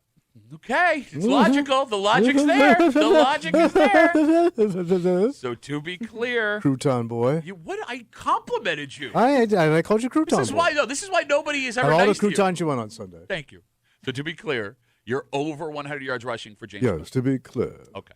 By the way, joke's on you. I had a white hot yesterday, and Bill Grace does it where they cut it in half. What'd you have inside? James Cook, NFL's leading rusher, and first time All-Pro this year. Damn. 15 carries, 46 yards. It was his lowest output of the season. That Jags run D was no joke. They shut him down. He also looked like he got banged up a little bit. He did. He did, yes. Yeah. But the Bills were losing running. Okay, they came in, down Ty Johnson. Yep. Ray Davis on that fumble kick return hurt himself. Yeah. Frank Gore Jr. got a carry in a playoff game yesterday because they were so hurt for a little while. I was pretty excited for him. Yeah. Right? Excited, yeah, but you know it's never a good situation when he's playing. How do you know what I Frank mean? Gore Jr. isn't great? I'm not saying he's Get in not, there, but, Wally but Pip, the, Ray the Davis. reason he's playing is because the other guys are hurt. All right, so the good news, Yeah. Despite the fact that Ray Davis had his lowest rushing total of the season, that Jags rushing defense is the best D they will see, AFC or NFC, for the rest of the playoffs. All right. So as long as James is not too banged up after yesterday, Should be cake. big things coming. All right. Big things coming. That's good. All right, you're 1-2, but you got 2 picks. You can still finish over Oh, 500. yeah, All easily. right, let's get to our fourth pick from Tommy here on CMF. Do the Bills win this playoff game on Sunday? And if so, is it by 2 points or more? Oh, well, I'm pulling for a win here, obviously, right? Come on. Yeah. And the way you've picked Right. seems like that's And the I'm direction you're going in. And I think, Cook is going to have a great game. I'm thinking Josh is going to have a great game. Ooh. So, of course, they're going to cover that measly 2 points. 2 points. Okay, gotcha. What's that? Yeah. I mean, wouldn't you think? Based on my previous picks. Yep. So I'm going to say the Bills win and they cover. Mm-hmm. Now, looking farther afield, It's not further afield today. I can't even look at you right now. I'm so mad at you. I am so moving forward, gut. I see me. Oh, my God. A Jayville, Skinnerd style. Yankees coming down to kick your ass, blowout. Blowout. Southern blowout. You just have to shut up. Mm-hmm. By the way, that's not for this pick. I just mean in general. You're 1-3. But there's still the bonus pick left. Oh, yeah. But we did it. Oh, no, we know. I thought they had a camera at the facility. Can we get to the bonus pick Sure. for Tommy on CMF? Okay. Not so fast, buddy. Yeah. Jayville, buddy. Uh-huh. So this game's going to be a hell of a game for the Bills. Kimmy, it's an Italian game. This game is going to be a hell of a but this game is going to be good. And I'll tell you that Trevor Lawrence is not going to have any fun. And I'm going to say his mama, who's going to be watching from prison, is going to have to be restrained and put into isolated housing because her boy's getting his ass rubbed in the Trevor dirt. Lawrence's mother is not in prison. How do you know? I don't, but I'm almost positive. They would have done a story half about of that. the men in Florida's mamas are either in prison or been in prison. She's gonna have to be restrained and put into isolated houses. She's not gonna be able to watch her son. This is the dumbest bonus pick, I think, of the season. Your bonus pick Yeah. is it Trevor Lawrence's Mom, mother? who's incarcerated. Is so upset that her Is in son the- plays bad. She's in the gets- Florida State prison system. She gets thrown in the hole. She gets thrown in a That's hole. your bonus Okay. pick. And it's Salisbury steak night. It's the worst. One of our listeners alerted us that his mother has an Instagram because we were at this Did time. some research, yeah. Yep, on Friday Yeah. we were terrified that she had died. Yeah, there was like one of those fake posts that, clickbait. Well, no, kind of because stuff. you never know what ends up going viral, and with our Yeah. luck, like that would hit Yeah. like some like national feed, and like we had a awful show in New York kills Trevor Lawrence's mom after she already dies. No, she has posted on Instagram. She is not in prison. Yes. Oh, so she's out? She is out. Yep. So. Oh, wow. She was never in prison. Wonder I how don't- much time she did. I don't think. I mean, she may have been arrested when she was a kid before Who she knows? died. All right, you went 1 and 4. Right. Not good. But hey, Hey, the Bills won. when you do poorly, the Bills do well. There you go. Unfortunately, you're so bad at this, you can't even do poorly. All right, let's take Oh, by the way, before we move on here, again, the Bills will be playing Denver on Saturday. We're waiting for an official game time unless it's happened while we've been on the air. As we sit here, your Buffalo Bills, who did not win the division and everyone thinks is banged up and are taking on a team on a short week that has had a bye, are 1.5-point favorites over the Broncos. Wow. Ooh. Are the Broncos that, bad? No, they're the they're number not, one yeah. seed. No, but They you had were the saying, but bye. again, it's one of these soft scheduled teams. Well, they are. They have one of the softest schedules in NFL history. Oh. The Jags. History? The Jags, didn't they go into Denver and smoke them? I don't remember. I think they did. I mean, I know the I feel Jags like smoked Denver was them. in a lot of close games. They were. Like, Yeah. yeah, it was like a Right. Chiefs kind of situation from last year. So the Bills are 1.5-point favorites right now. Damn.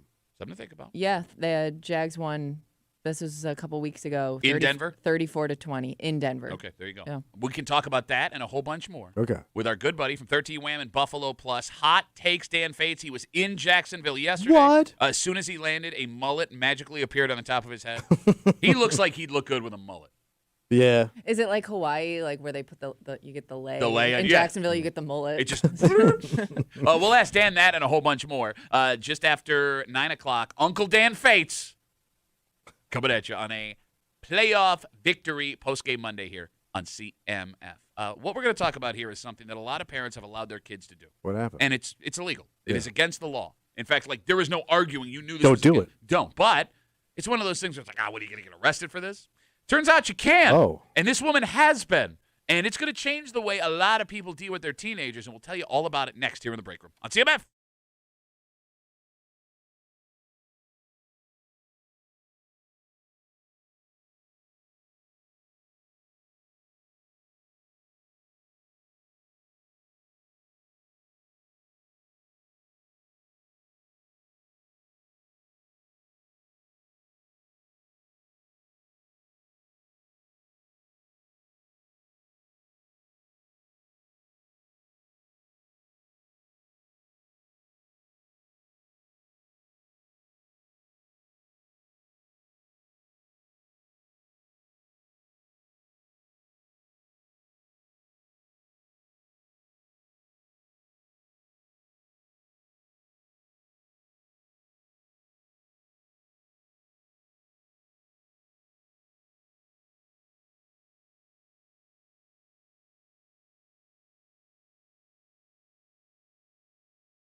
there's a law, Yeah. and then there's what parents think is best for their kids. Okay. And those two things don't always go hand in hand.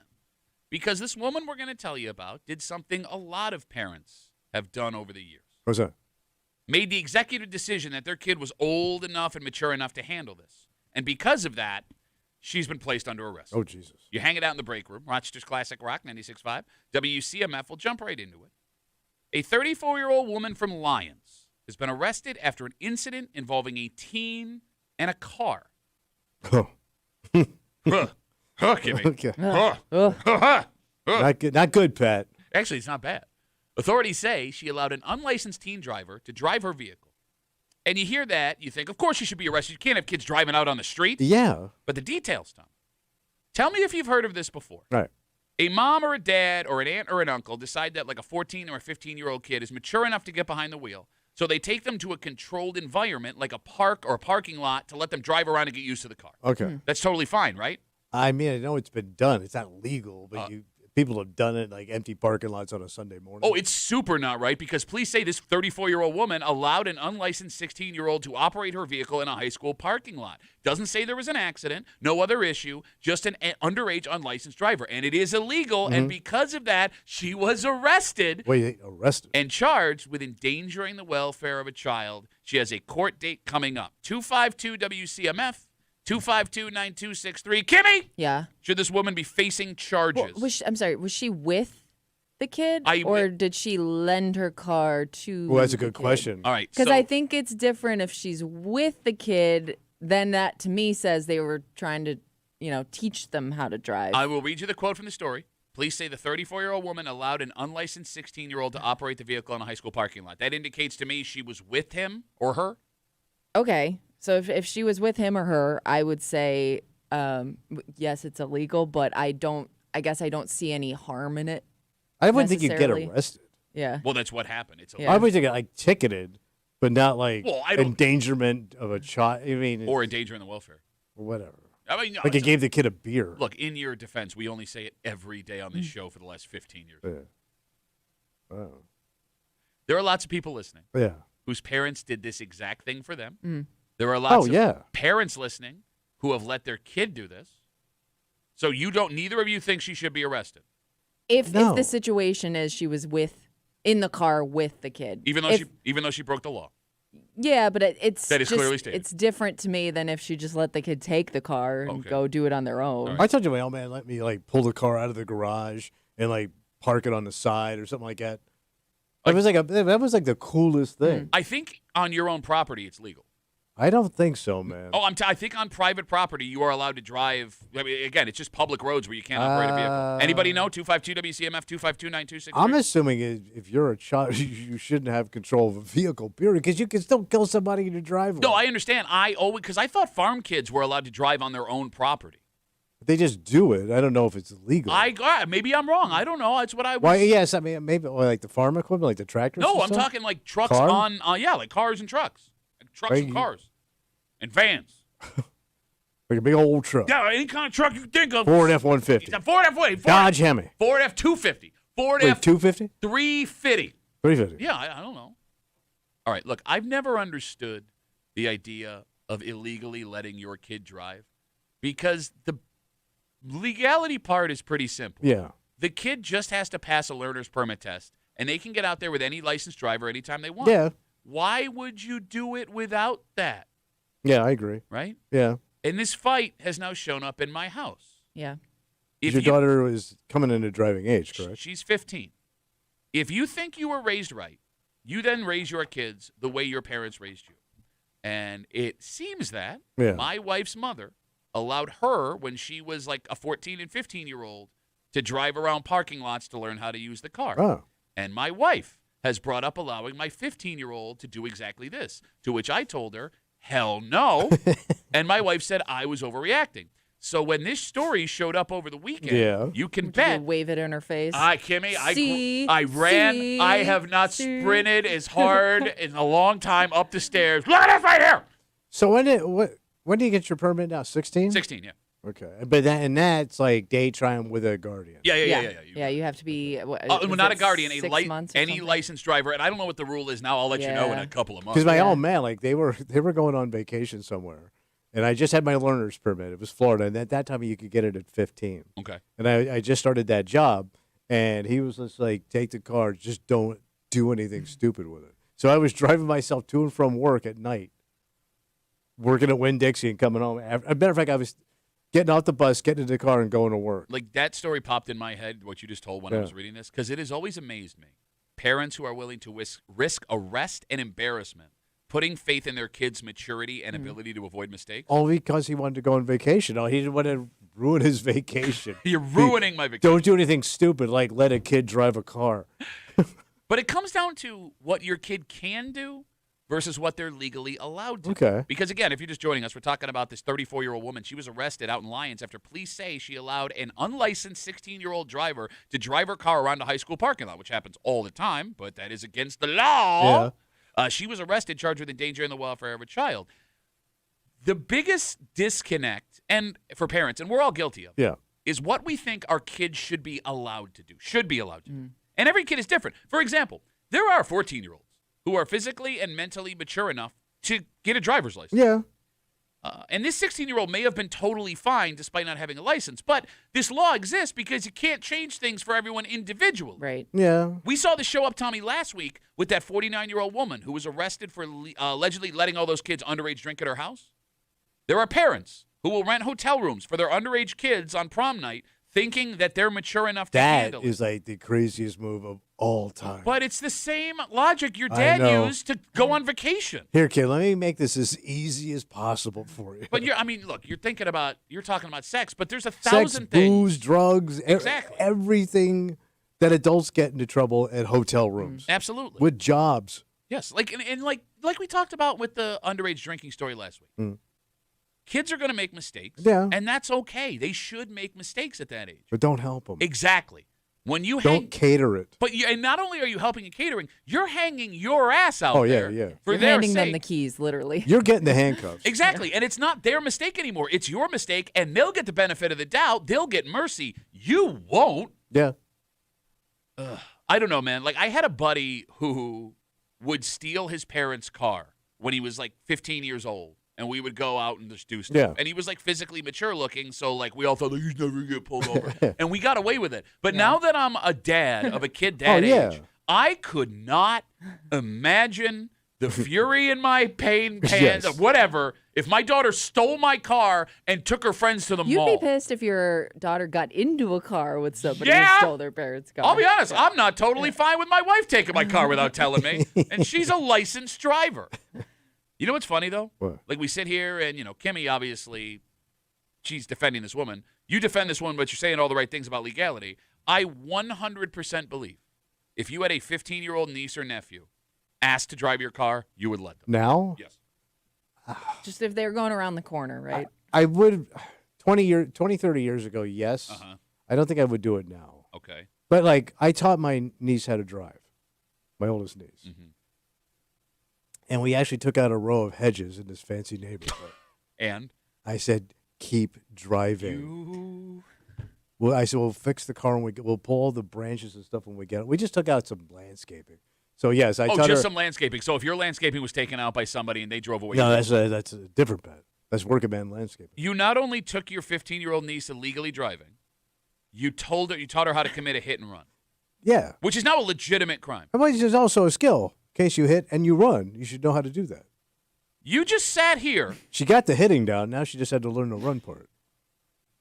Yes, I did do that. But I wouldn't do that now. I don't. You think I would do that now? And here's why. I think if you weren't married to your wife, I think you would do that now. Oh, I think you're different. You're scared of your wife, so you're not going to do that. Completely different animal. You're absolutely right. I am under. If you were single, Uncle Tommy or Grandpa Tommy. Yeah, but now I'm different under. Story. I'm in lockdown. I'm in control.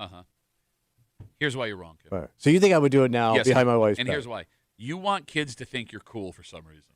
Well, look at my shoes. No, I don't understand why. Because you don't care what anyone No, else I in know, the it world is thinks weird. about you. But like when maybe it comes from like riding the school bus till you were 18 and nobody ever thought I was you the were coolest cool. guy on the bus. No, I don't disagree with that. That was the only bus that had a senior section. Because the rest of the kids were 7. No, like to this day, you want teenagers to think you're super cool. I benefited from that. Thanks for all the free booze. Like if you had a teenage Just trying to be relative, nice. if you had a 15-year-old relative today that came to you and said, I want to go drive the car, without question, no doubt in my mind, you would take that kid out and be like, Tommy's pretty cool, huh? Check out how cool Tommy is. Don't forget what I did for you. Yeah. That's true. You did it with your nephew when you would get drunk, Yeah. and let him do his skateboarding that he wasn't allowed to do in the driveway. I also let him hear dirty comedy albums. You're a grown man. Oh, and look at was it Victoria's Secret catalogs? Can we Let the si- kid have some fun. By the way, can we sidebar this? Because I'm kind of starting to understand why you feel this way. That's Right. the only reason it popped in my head. What? Over the weekend, so my oldest has a boyfriend. Okay. Yeah, it's a new thing for the whole family. How old's the kid? Same age? Yeah, same age. Yeah. Really nice kid. Yeah. But like he spent like the whole day with us on Saturday. Oh, wow. And we went to the mall. We went out to dinner. He came to my daughter's Yeah, hockey yeah, game, yeah, all yeah. this stuff, right? And like, it was weird. I don't really, I'm like, I don't care what other people think about me, man. But I did want this boy to think I was cool. Yeah. I wanted this young man. Well, they can look up to you. No, I wouldn't say, look, I'm not trying to be like, I will be your father figure. Not like that thing. I wanted him to like be like, yeah, like Stella's got a cool dad. And I can't tell you why. I don't know why. I guess it's just hardwired into men. Is it- Maybe. Because women don't seem to have that. Women don't want to like be buddy Oh, with no, their they're cool ants. No, I'm talking about Yeah, like those are bad ants, though. But, No, I that's mean, true. they do want to be cool. I Yeah. mean, they want you to look up to them. I'm But talking those about, are all alcoholics. I'm talking about like moms wanting to impress their son's girlfriend. Oh. Usually No, they no, hate I guess them. not in that like cool way, like where they're gonna let you break the law. Not Usually, that, usually the claws are out. Yeah. You know, nobody's good enough for my boy. yeah.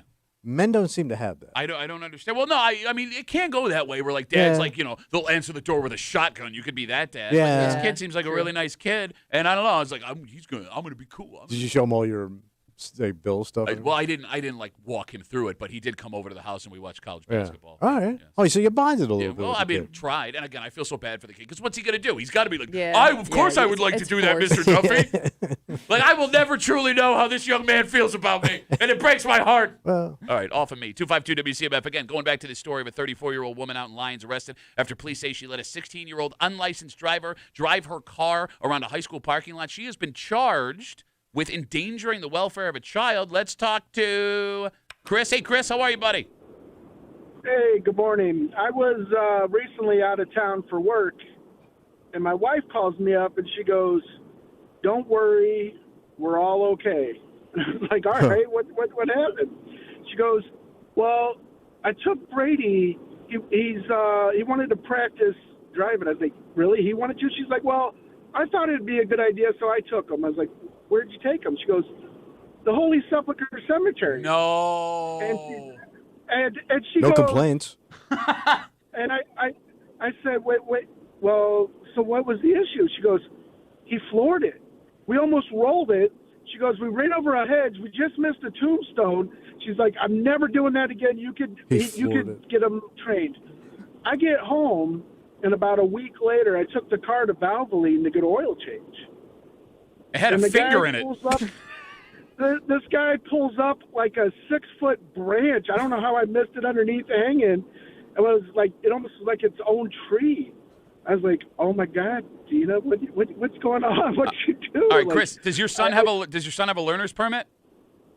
No, not yet. Oh, Chris, Chris. He has shown zero interest whatsoever. The closest he's came is when he thinks he's man enough to challenge me in Mario Kart. That's it. Mario Zero desire of driving, All right, well, you know what the moral of the And I was story like, is. What's that? Never trust a Brady. What? Right. Yeah. Well, I told Dina, I said, "Listen, I'll take him golfing in the spring. I'll let him drive the golf cart. I'll take him go-karting. But, you don't just, for the reason you brought up, I go, I grew up in the country. You could get away with this stuff. Here you got cops, you got cameras. It's not a good thing." But All right, man, well- I was shocked. All right, well, Chris, good luck with your future separated shoulder when your son rolls that golf cart on the golf course this summer. See you, buddy. There goes Chris. Man. He was a very patient man for finding out his wife let his unlicensed Well, I guess you son. Through a weren't there. cemetery. Luckily. Oh, okay. Let's take a break. His cemeteries, historical places, especially in Rochester. Oh, yeah. In fact, every place, every town, village in the greater Rochester area has its own, like, historical society. Mm-hmm. You know what I mean? There is a woman who was one of these people. Oh. And she's in some trouble. It's a story we've known 1,000 Wait, times. she's in trouble with doing this, like, lame job? Let me put it this way. We've seen this story 1,000 times. Yeah. But we've never seen it like this. Oh. And we'll explain next here in the break room on CMF.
This story starts like many we have covered in the past. Oh. We have another mom vict, but it takes a sharp turn because you can make a ton of money embezzling from a business or a town government or a charity. Yeah. Excuse me. Yes. Yeah. Who the hell knew places like this had this much cash lying around? Oh. You're hanging out in the break room, Rochester's Classic Rock 96.5, WCMF in about 30 minutes. Joining us from either Jacksonville or the airport or a layover or whatever, hopefully not getting yelled at in the TSA line for you're talking too loud. To recap that massive Bills wildcard victory yesterday, our good buddy from Buffalo Plus and 13 Wham, Uncle Dan Fates. And we only call him that because it bothers Tommy so much. I didn't know that was one of his handles. Fates in with us, recapping the game just after 9 o'clock on a victory playoff postgame Monday here in the break room on CMF. Tommy? Yeah. A 59-year-old woman from Clarendon. Damn, 59. Has been arrested. Damn, girl. After police say she used her role as cover to steal a whole bunch of money. What was her cover? We'll get to that. Over 5 years, police say this woman stole more than $50,000.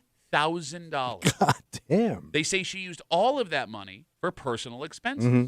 And so far, this story is a Mom Vic story, like every other Mom Vic story we've ever seen. Yeah. And again, for those not familiar with the definition of Mom Vic, it is a breakroom term for a woman over 30 who uses her job to steal from a business, charity, or local government. And we see it happen in this area all the time.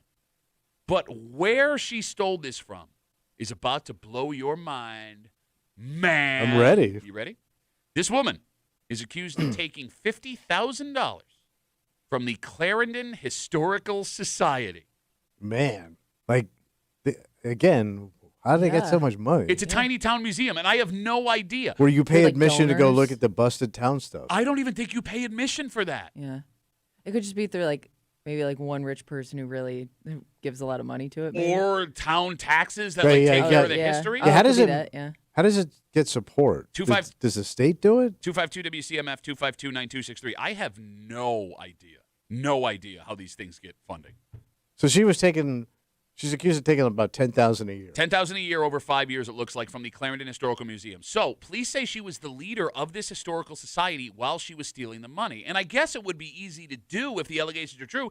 You'd assume they're not going to have two people working in the historical society in Clarendon. Yeah. So there'd be no one to watch over you. Right? Every little local town has a historical society. Yeah, but you would think because it's so small that's a big chunk of money that would go missing. It would Right. stick out. It would be noticed. But if you're the only one that's responsible for it, who's going to check you, boo? That's true. Yeah, I mean, I guess. That reference was for you, and you didn't even laugh. Whatever. Sorry. No. Yeah. Like, who do you answer to if you run this thing? Yeah. Uh-huh. Who do you answer to? The town? The ghosts state? of The history. ghosts? Yeah. I mean, I would think wherever the money's coming in from, Something was short. Yeah, some that was supposed to go somewhere. But let's say, let's say money comes in, like $10,000 a year comes in from the town, right? And Yeah. it's it's marked for preserve something. stuff. But you got to pay the bills. You got to do Yeah. this. You got to do that. But I mean, if nobody goes in the little museum, which nobody ever does, and that's what's so funny. So basically, you're thinking nobody even ever goes to this thing to know it. Well, let's walk. Which is a valid point. Let's walk through this, and I don't mean to sound insulting when I say this, but like in every town or village that has one of these, it's an itty bitty house in some small area of the town, right? And it's only open from like 11 a.m. to 1:15, 3 days a week. I will say this: when I was on the road, I used to check out a lot of this stuff because I was so bored. They would always be so grateful that you came in. Like they were excited; they had something to do. Yeah. Like they would roll out the red carpet for you. Like it exists for school field trips, like 7 days a year. Yeah. And this woman is accused of taking the equivalent of an annual American salary from the one in Clarendon. Yeah. Okay. The phone number is 252-WCMF, 252-9263. I know documenting history is important. You know we love history here on the show.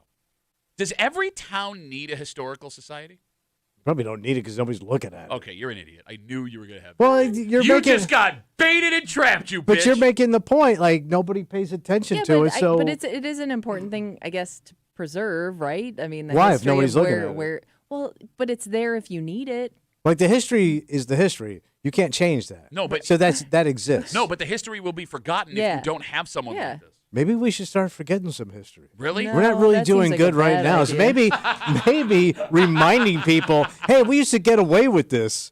Hey, maybe we could do that again. Look, I know that 99% of our audience is never going to walk into any town historical society. I hope your life's going better. But I promise you, and you can back me up on this, any little town museum in the greater Rochester area, if you walk into it, you will find out something, learn something that will blow your mind that you never knew. If you care, yes. You don't even have to care. We are an old community. We have had several massive, historically significant people live and work, come through this area. And we've had moves. We've been part of things. Exactly. And there are so many stories that one central historical society from Monroe County or like the region wouldn't be enough to keep them alive. It would be crushed under the weight of history. No, but look, it is a weird situation where very few people care enough to go check this stuff out. But if we were to lose every little historical society that towns have, we would lose so much information from our past. I mean, even with the stuff still documented, at least once a month on this show, we will have some story pop up from the past that none of us had ever heard. Houdini in the Erie Canal. You remember that one? Yeah, he did a set here. Yes, but we didn't know that. I didn't know we had a comedy club. 252 WCMF, 252-9263. Again, we're talking about this 59-year-old woman who was the head of the Clarendon Historical Society, that little museum out there. She is accused of taking $50,000 over 5 years when she was running the joint. Going back to this woman. Yeah. It turns out, according to police, that wasn't the only scam she was trying to run. Oh, really? Police have also accused her of falsifying records to try to collect more than $100,000 from a deceased person's life insurance policy. Wow. Chick was on a run. Question. It feels like you don't have to do both of those things. Well, I mean, you know the only thing better than money, Kim. Always be closing, baby. Exactly. It's a lot to pay attention to. How do you try and alter records from someone that died? I don't know, but when other people might be due money from that person who died? Like, well, I guess that's why she got caught. Well, I'm just saying. It could also be one of those things where it's just like nobody's overseeing this. So who's going to know? I will say this. This woman specifically, if the allegations are true, is on a hell of a run. Oh, yeah. Because when it comes to the mom vics we've seen in the past, Tommy, you argue they get caught up in circumstance. Sure. They make one mistake, they take once, they get caught in a vicious cycle, and they get stuck. If the allegations here are true, that is 100% not the case. Oh. She runs the scam in Clarendon. Then she allegedly tries to hop over and grab another $100,000 in a life insurance scheme. Mm-hmm. That would make her a legitimate con artist. Oh, yeah. That was also running the Clarendon Historical Society at 59 years old. Also, if she was responsible for all of the historical stuff in the museum, and we know that she has this deceptive streak in her, what are you thinking? You may want to check the facts of the Clarendon Historical Society. Well, why would she screw with those? This is the iPhone Frederick Douglass called Abraham Lincoln on.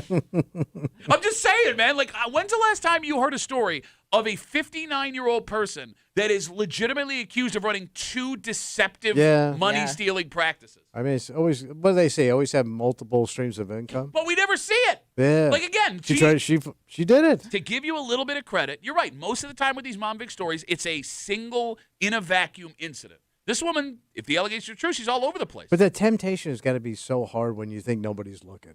You know, to your point, like if you sit in this empty building all day, or if this guy passed and nobody cares or is even coming around, you know what I mean? Like, and there's money sitting there.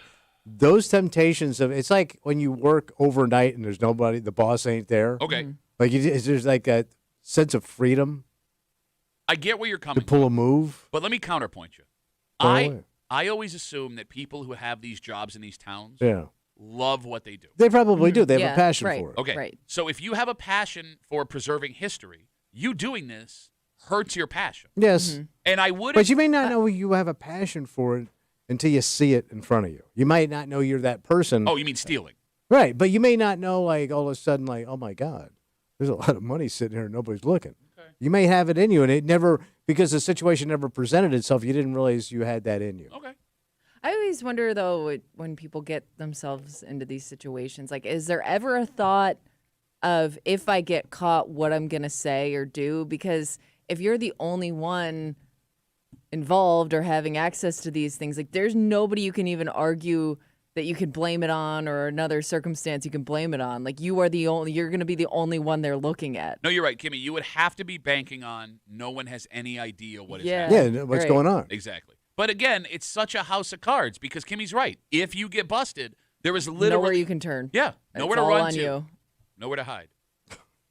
All right, let's take a break. All right. We're going to be talking to Fates in just a little while, getting back into this game and looking forward to the Denver Broncos. But before we do, last night's Patriots-Chargers game, the Bills are not done, but something is definitely done.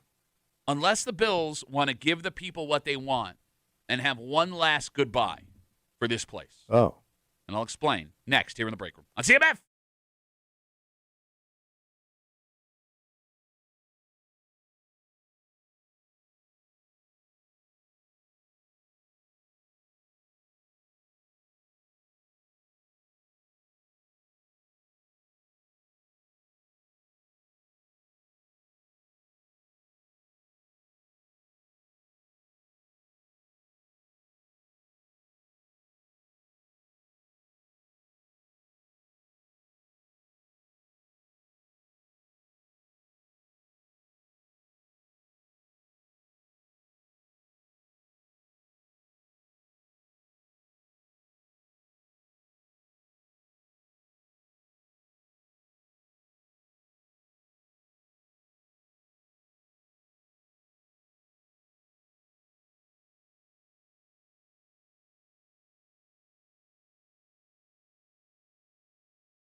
We got Dan Fates from 13 WAM at Buffalo Plus coming up in just a little while. I would assume Kimmy from the Jacksonville airport. Yeah, we'll see where he's at. Waiting for his how available he is. His discount flight home. He's taking Sun Country?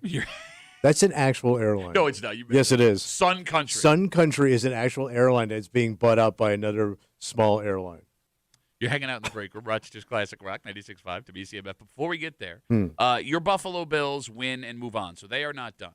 But after the results of last night's game, something else is done forever. The Chargers losing to the Patriots last night. By the way, you held the Patriots to 16 points, and you can't get the win. Not the most exciting matchup. I am so mad at Justin Herbert right now. Anywho, with the 7 seed, the only seed lower than the Bills losing, there is no possible way for the Bills to have a home AFC championship. So now you're on the road. And that means that Highmark Stadium is officially closed forever. Okay. There will no longer be any football played inside that stadium. I really believed that the Bills were going to have one more game. And this is kind of You really felt like that? I did. Especially, I watched that game up till halftime last night before I passed out. The Charger game? Yeah, I think it was 6-3 at halftime. And I thought I was going to wake up to seeing Justin Herbert in his ugly face with his hands over his head. And now I'm furious. So now the question becomes, right? They're going to demolish it sometime in the spring. They have an April date, I believe, a soft date. Should there be one more event in that stadium before it's all done? Like what? The weather sucks. Okay. Like what type of event we talking? Like a big, like fill the stands type of event, or just a thank you fans? Yeah, like a, come stop by, see what we got going on. All right, I don't mean that, like an open house. All right, what I'm asking is this. Let's say the Bills get this win against Denver. Yeah. And they got to go on the road to play an AFC championship game. Do you do a goodbye Highmark watch party in the stadium to close that? Yeah, you could do that, but I mean, you're going to be freezing your ass off. I don't think it would be cool, but then you got to worry about people taking stuff. I think that would be their fear. That's a good point. People are gonna try to get away, and they already walk out with some canceled stuff. their Spectrum package. Like I saw a video of a guy trying to walk out with a napkin holder. No, he got it. Okay, he got that napkin. Did you see that video? All that stuff's gonna be gone. He ripped the whole napkin holder off the wall, and he carried off the wall. He carried it back to his seats, and everyone's cheering for him. Okay, I didn't consider people trying to take stuff. But I mean, the only thing you could do would be a watch party. But I feel like, look, it would be nice as a Bills fan to know that I was at the last event ever at Highmark, haven't been at that game. Yeah. That being said, those tickets to get in were unbelievably expensive at kickoff, right? Everybody knew what was at stake there. They wanted to say goodbye. I think it would be a nice community gesture. Either open the gates and let people come in at, free tickets, or you got to charge people because you're going to be overrun. Or charge like $5 and give the money to a charity or something like that, right? Just so you know. Have a limited amount. Exactly. And let people – I think you get 72,000 people. Oh, you would. I think you could charge $20 a ticket. You'd get 70,000 people to do it. Right? I mean, isn't that a little bit romantic? Cool. Yeah. It would be cool. Yeah. Right. I can't imagine just freezing my ass off to watching television. Why? Yeah, but I don't know. It's like Pat said, it's your last experience doing it. And you know that it's your last experience doing it. All right. I mean, what if it's a Super Bowl? Like if the Bills go. Well, that would be insane. That one you'd almost have to. Yeah. Because you're not, I mean, there's you got two events. You could do that, and if they win, going downtown for all that chaos. But they could also, again, be afraid of stuff getting damaged depending on how things go. They could tip the stadium over. I don't know what those parking lots would look like after the game if the Bills were to win at that level. Well, but that's going to be all of Western New York. Yeah, right? But now you're inviting it, I guess. They didn't do this when they were on their Super Bowl runs before. Right? No, they didn't. There was no Jumbotron.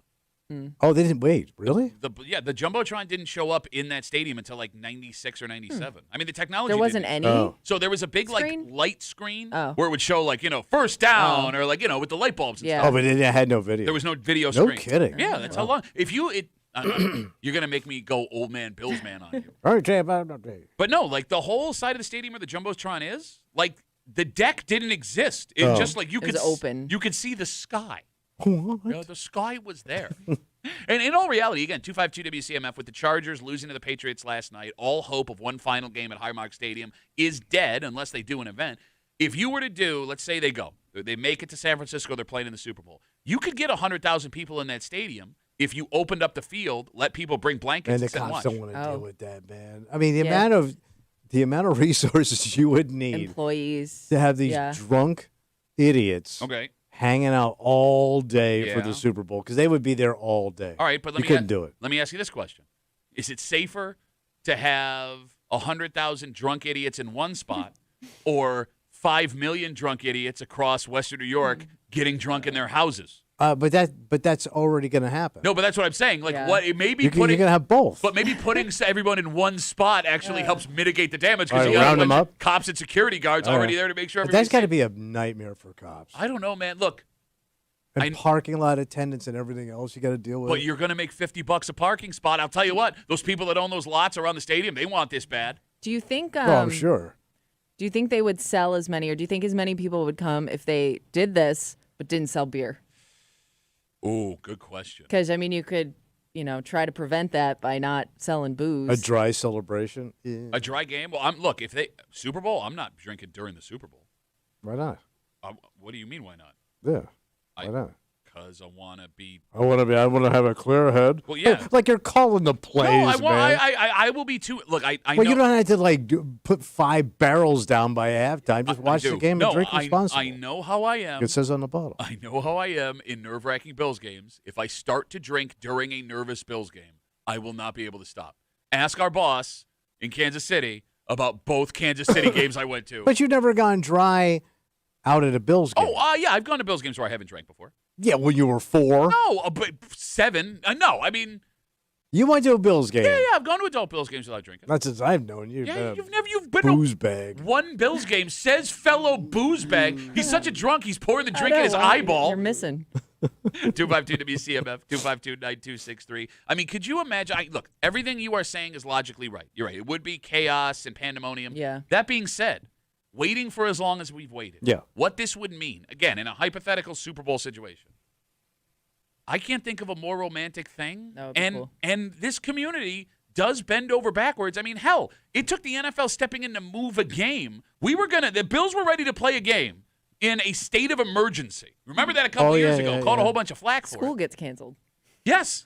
Or let out early. Well, I guess you could make an event out of it. Bring all the old timers back and all that. Daryl Taylor doesn't want to stand in the cold. What are you, nuts?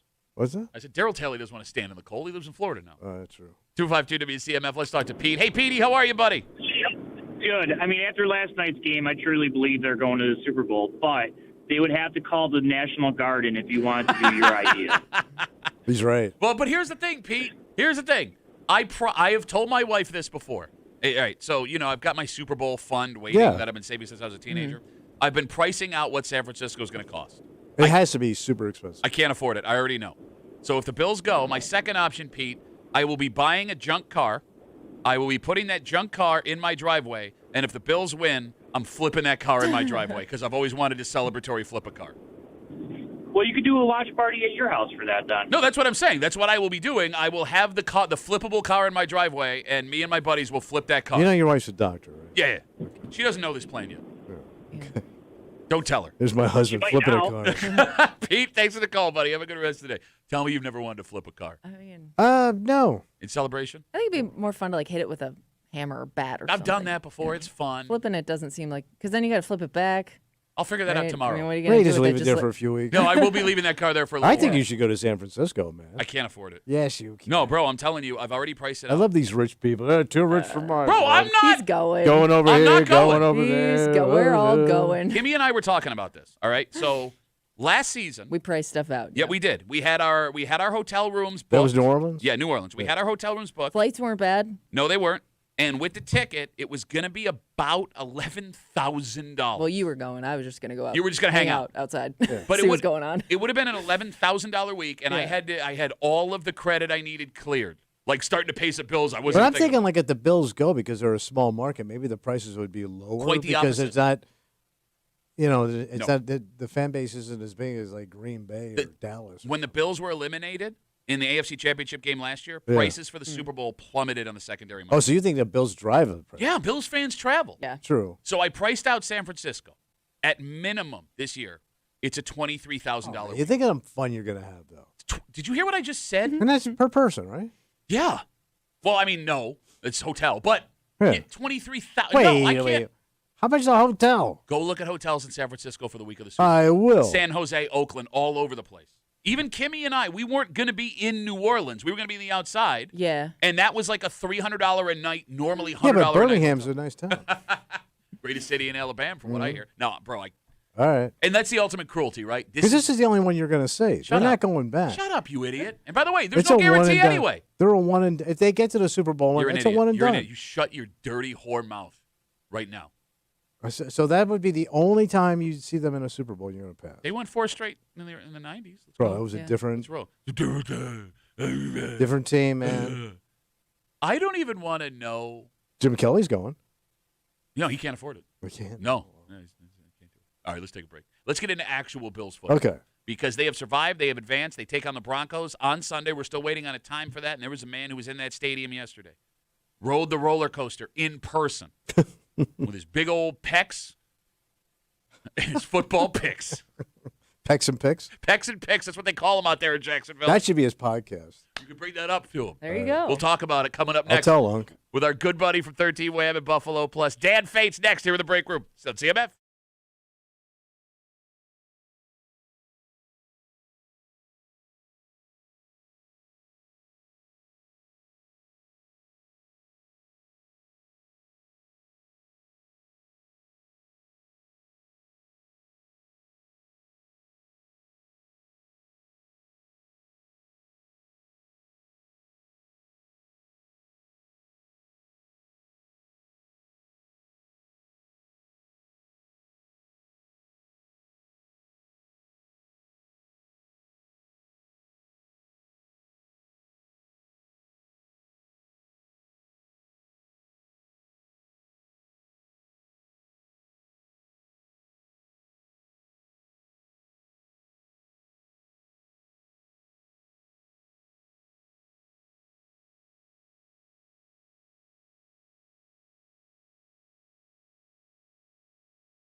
Lawrence back to pass, looking on an inbreaker, broken up and intercepted. Yes! Picked off by Cole Bishop. Yes! Game, set, match. Buffalo's gonna win the wild card game here in Jacksonville. I would like to take this moment. Yeah, go ahead. To fully appreciate Tre'Davious White as I wear his jersey on the live stream this morning. You're hanging out in the break room, just Classic Rock 96.5 WCMF. His career should be over. Yeah. He played on 2 teams last season. The Bills had to release him because he was not what he was. And that man, on an island yesterday. Stepped up. Stepped up is the understatement of the century. He had 3 defended passes. He locked down everybody. And that final play happened because Tre'Davious White got a hand on the ball. He's playing out of his effing mind. And I love him. Never give up, Pat. Never give up. Legitimately never Remember give that, up. Pat. No, I'm dead ass See serious. that property over there? Buy it. Hold on. Yeah, make money. See, Landon, not making it anymore. Never give up. You're hanging out in the break room, Rochester's Classic Rock 96.5 WCMF. So we're trying to scrounge up Fates, but it's going right to his voicemail.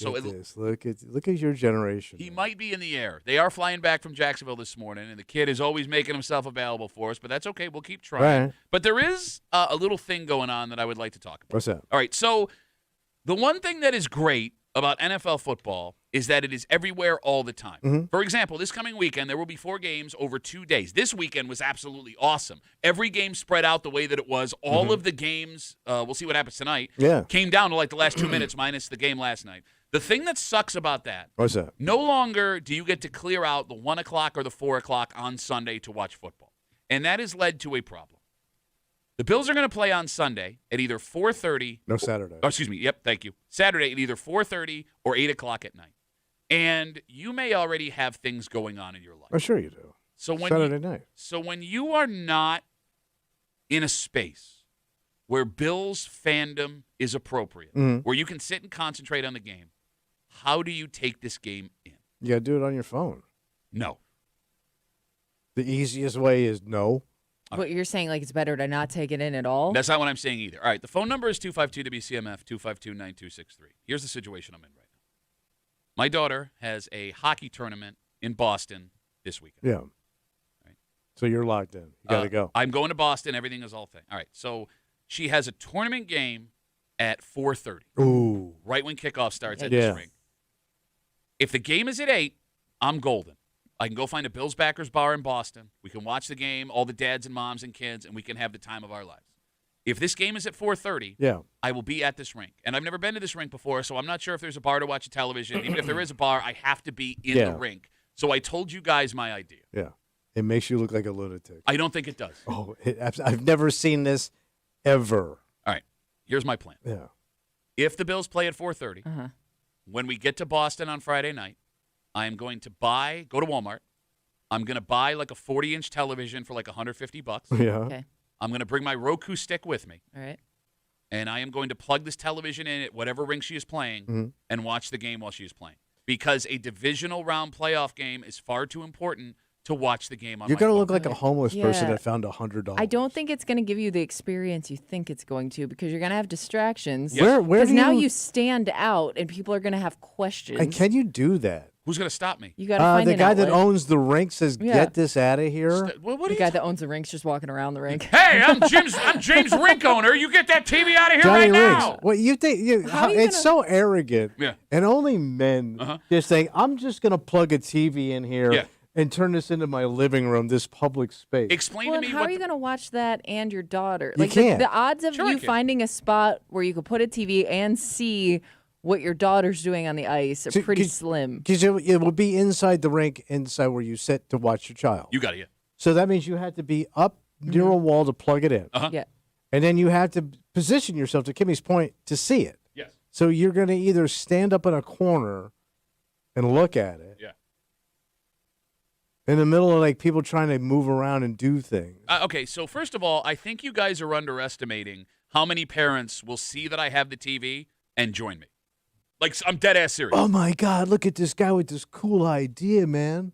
Yeah, that's exactly what I'm saying. He brought his own TV. I don't you guys have been crushing Because you have a me. phone. Just look at it on your phone. No, a divisional playoff game is far too important for a phone watch. Oh my God, Thomas, you're serious. I'm dead, bro. You I can't am, bring your computer. Watch it on your laptop. again, the screen is too small. And so here's the thing. I got bad eyes, I can see. I brought my laptop to a game they had on the road Perfect. to watch the Bills-Saints game. And here's the problem. If it was just for me, it would have been perfect. As soon as the laptop came out, all of the parents started surrounding me, and we were all shoulder to shoulder, and it just didn't work. So you're going to get a TV. Yeah. Unbox it at a ring. Yes. With the styrofoam and the packing material. Yes. And then hook it all up. Uh-huh. Put your Roku in there. Yeah.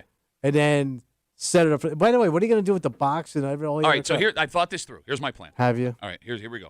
Either I go to Walmart or I have Amazon deliver it Saturday morning to the hotel we're going to be in. I have an extra hockey bag, a giant one. I will get the TV. They can't take a 40-inch TV? Yeah. That's a body bag. Yeah, no, these things, I can fit in my hockey bag. Oh. So I'll empty my hockey When bag. we get started. I will put the TV in the hockey bag. I will carry the hockey bag in You're the going ring. to look weird. Doesn't look suspicious at all. Well, Just a guy with a bag. And then, plug it in and go. Hey, maybe you can do a kettlebell workout in front of it while you're doing that and have it all done. Can somebody please call and back me up that this is a brilliant idea? The phones aren't lighting up to back you up. Oh, funny you said that. 252 WCMF. Let's talk to Scott. Hey, Scott, how are you, buddy? Duffy, I had to do this exact same thing. My daughter was in a gymnastics regionals in Boston, and the Amherst were in the do-or-die playoff game, and I had it on my tiny little phone, and I had headphones on, and they scored, and I jumped up and screamed, and about 1,000 people just gave me these dead stares. But think how much cooler you would have been if you had a 40-inch TV, Scott. I never would have thought of that. You're a genius, bro. Thank you. And it's got to be on the floor. I'll get feet for it. It comes with feet. The feet are like this big. I don't care. I just need to see the screen. I don't care. Look, man, I love my kid, and I will do anything for my kid. But you have to give me wiggle room as a father to do this. You're going to be that. That's going to get talked about, and not in a pleasant way. They will remember me throughout Oh, yes, history. they will remember it. It'll be at both their weddings, graduation parties. It'll be brought up multiple times at your funeral. I'm telling you right now, if I do this, I will be the most popular dad on the hockey team for that 3-hour window. Sometimes you don't want to be the most popular dad. You know? I'm doing it. Sometimes you want to be the invisible dad. Look, it's not the quiet dad. It's the quiet dad? The quiet dad. Tonight on the quiet dad. I would also Nothing think on CBS after Marshall and Fire Country and Country Fire. I'm excited for Water Country. I would think, though, with all the other stuff you got going on, because, again, this is like your kid's event. Yeah, sure. If the game's not going a certain way, it's going to take all your focus off of whatever else, what you're supposed to be paying attention I wonder if to. they'll even let you in a rink With a carrying a box. giant Because they TV. might, because they have security and everything now. Sure. You're going to look It like, would be strange. what's in the box, man? What's in the box? Open a TV, and what do you plan on doing? Watching? No. All right, so we'll go with the hockey bag. What if they won't let?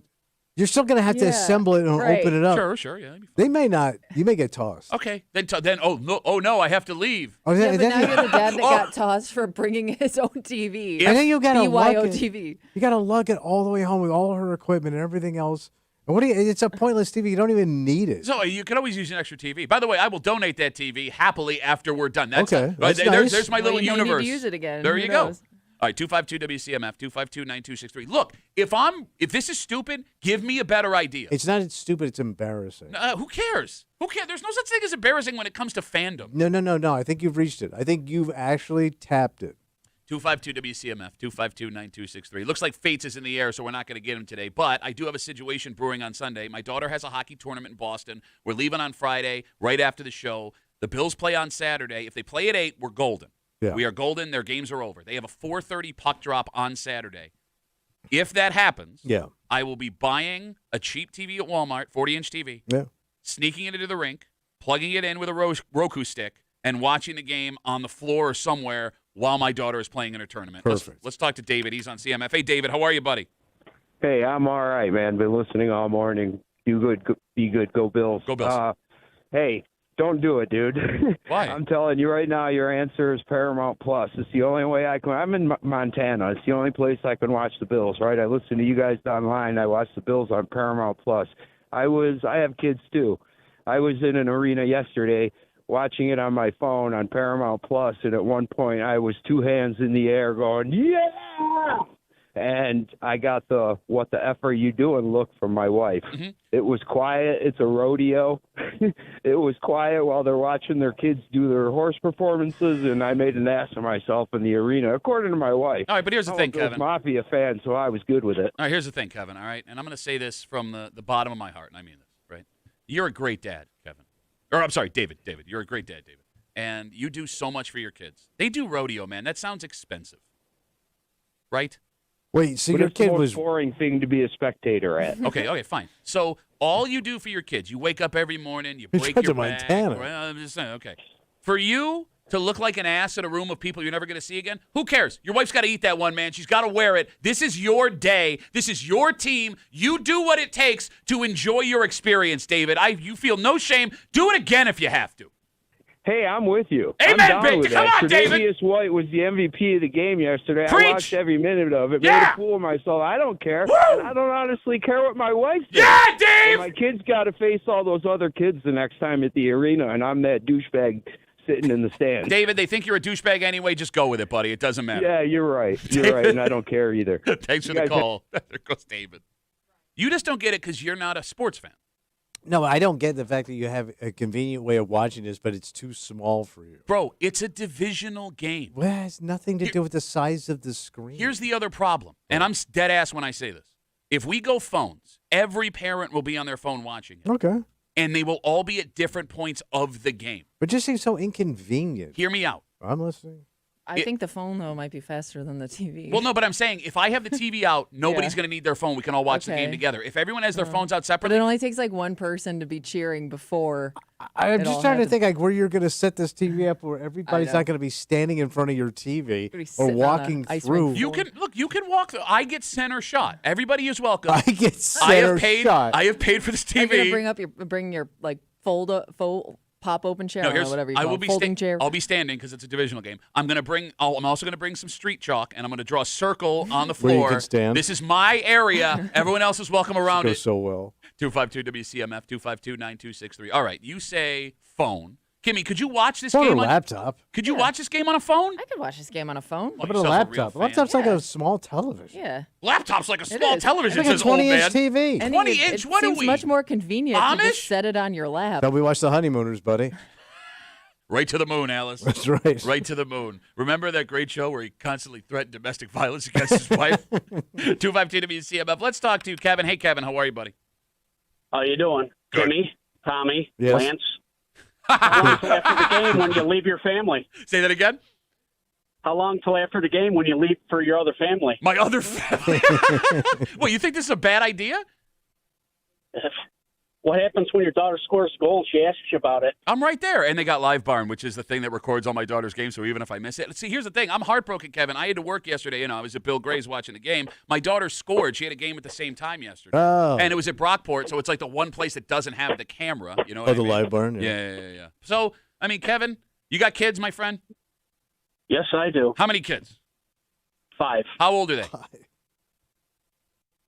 40 down to 26. All right, and here's the thing. You broke your back for those kids. You sacrificed. You put them through all their things. You paid. He's got no money. And you know what? You know what, Kevin? What?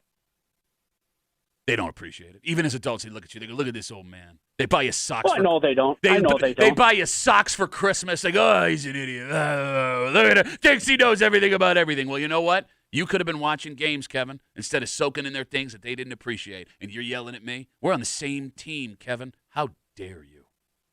Yeah, you know. Kevin, great call, buddy. I don't think you sold him on that. No, I think I just defeated him. I think that's what happened. Don't worry about it, Kimmy. No, we're good. We're rolling here. All right, 252 WCMF, 252-9263. It blows my mind.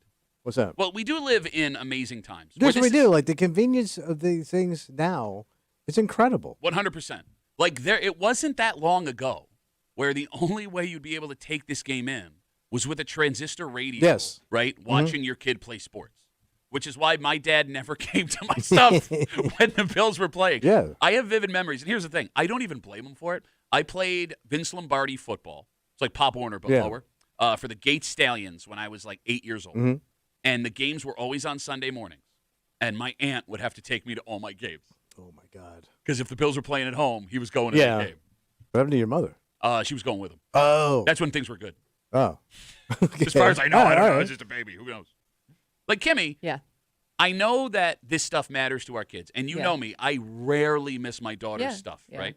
But if your dad were to do this when you were a Well, child. my dad had one of those portable TV. We couldn't go grocery shopping because he'd have the big antenna on it. Okay. And he'd be watching whatever game was on a Sunday afternoon while grocery shopping.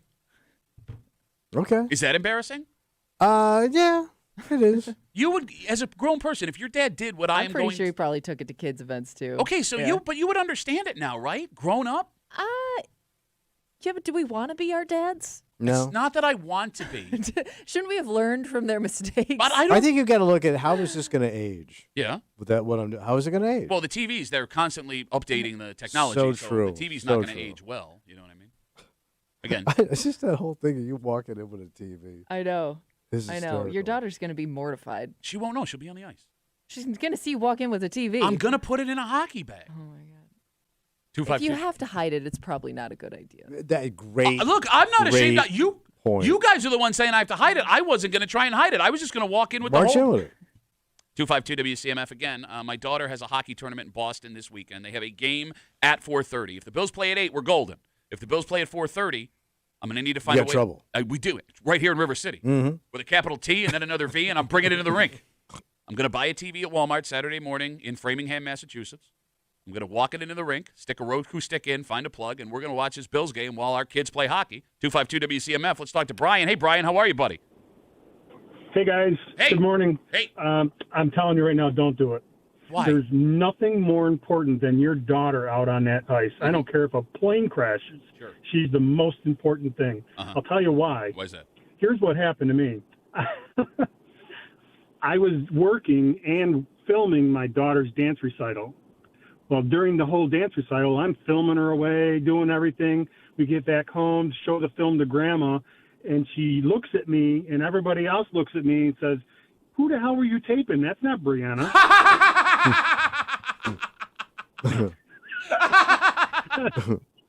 What were you distracted by? My work. I see. Well, that's different. That's like My work. that's like no. Harry Chapin never did a song about watching the Bills. This is a totally different right. thing. No. You can pick up the game afterwards. Okay, yeah, no, I'm not doing that, Brian. But thank you for the Pay call. attention to your daughter. She'll never let you down. If you let her down, she's never let you forget Bro, it. I'm driving her to Boston. There's 3 other games I'll be watching. Shut up, 100% Brian. Or don't do it at all. Shut up, Brian. Thanks for the call. Have a good rest Yeah, of the day. 100%. All right, so he brings up 100% or don't do it all. Yeah. Pete writes us on Instagram. Duffy on WCMF. He's got another option. All right. Ready? Yeah. Fake illness. The night before, say you feel funny. The next morning, really pour it in how sick you feel. Wife and kid go to the game without you. You are home free to enjoy the game. Oh, so you stay at the in peace. hotel? I got to watch. Because you're already there. Yeah, we're in Boston. So, You'd have to be really sick, though. yeah. You know, Greg's might have a better idea. All right. What's Greg saying? You've seen these portable projectors? What's, He said, your mic's off. He says portable projector to watch the Bills game at your daughter's game. so you project it on a wall? Yeah, you can project it on anything, really. How big is it? You can, You can make it as big as you want it. No, Yeah. the projector. Oh, itself. they're like that They're big. kind of they're kind of I could put that in clunky. But no. Have you seen the technology lately? They're like that small now. So you would need They're expensive. access to a blank wall. Yeah. Where you could watch it without impeding anybody else walking around or working. Well, you know what could help? You want to come to Boston and we'll just play it on your forehead? They don't make me the problem here. Look at James Cook go. He's gained 120 yards on one play because Tommy's forehead is that long. I hear it could go all the way on your mom. Bro, your wife would appreciate this idea. No, she wouldn't. 100%.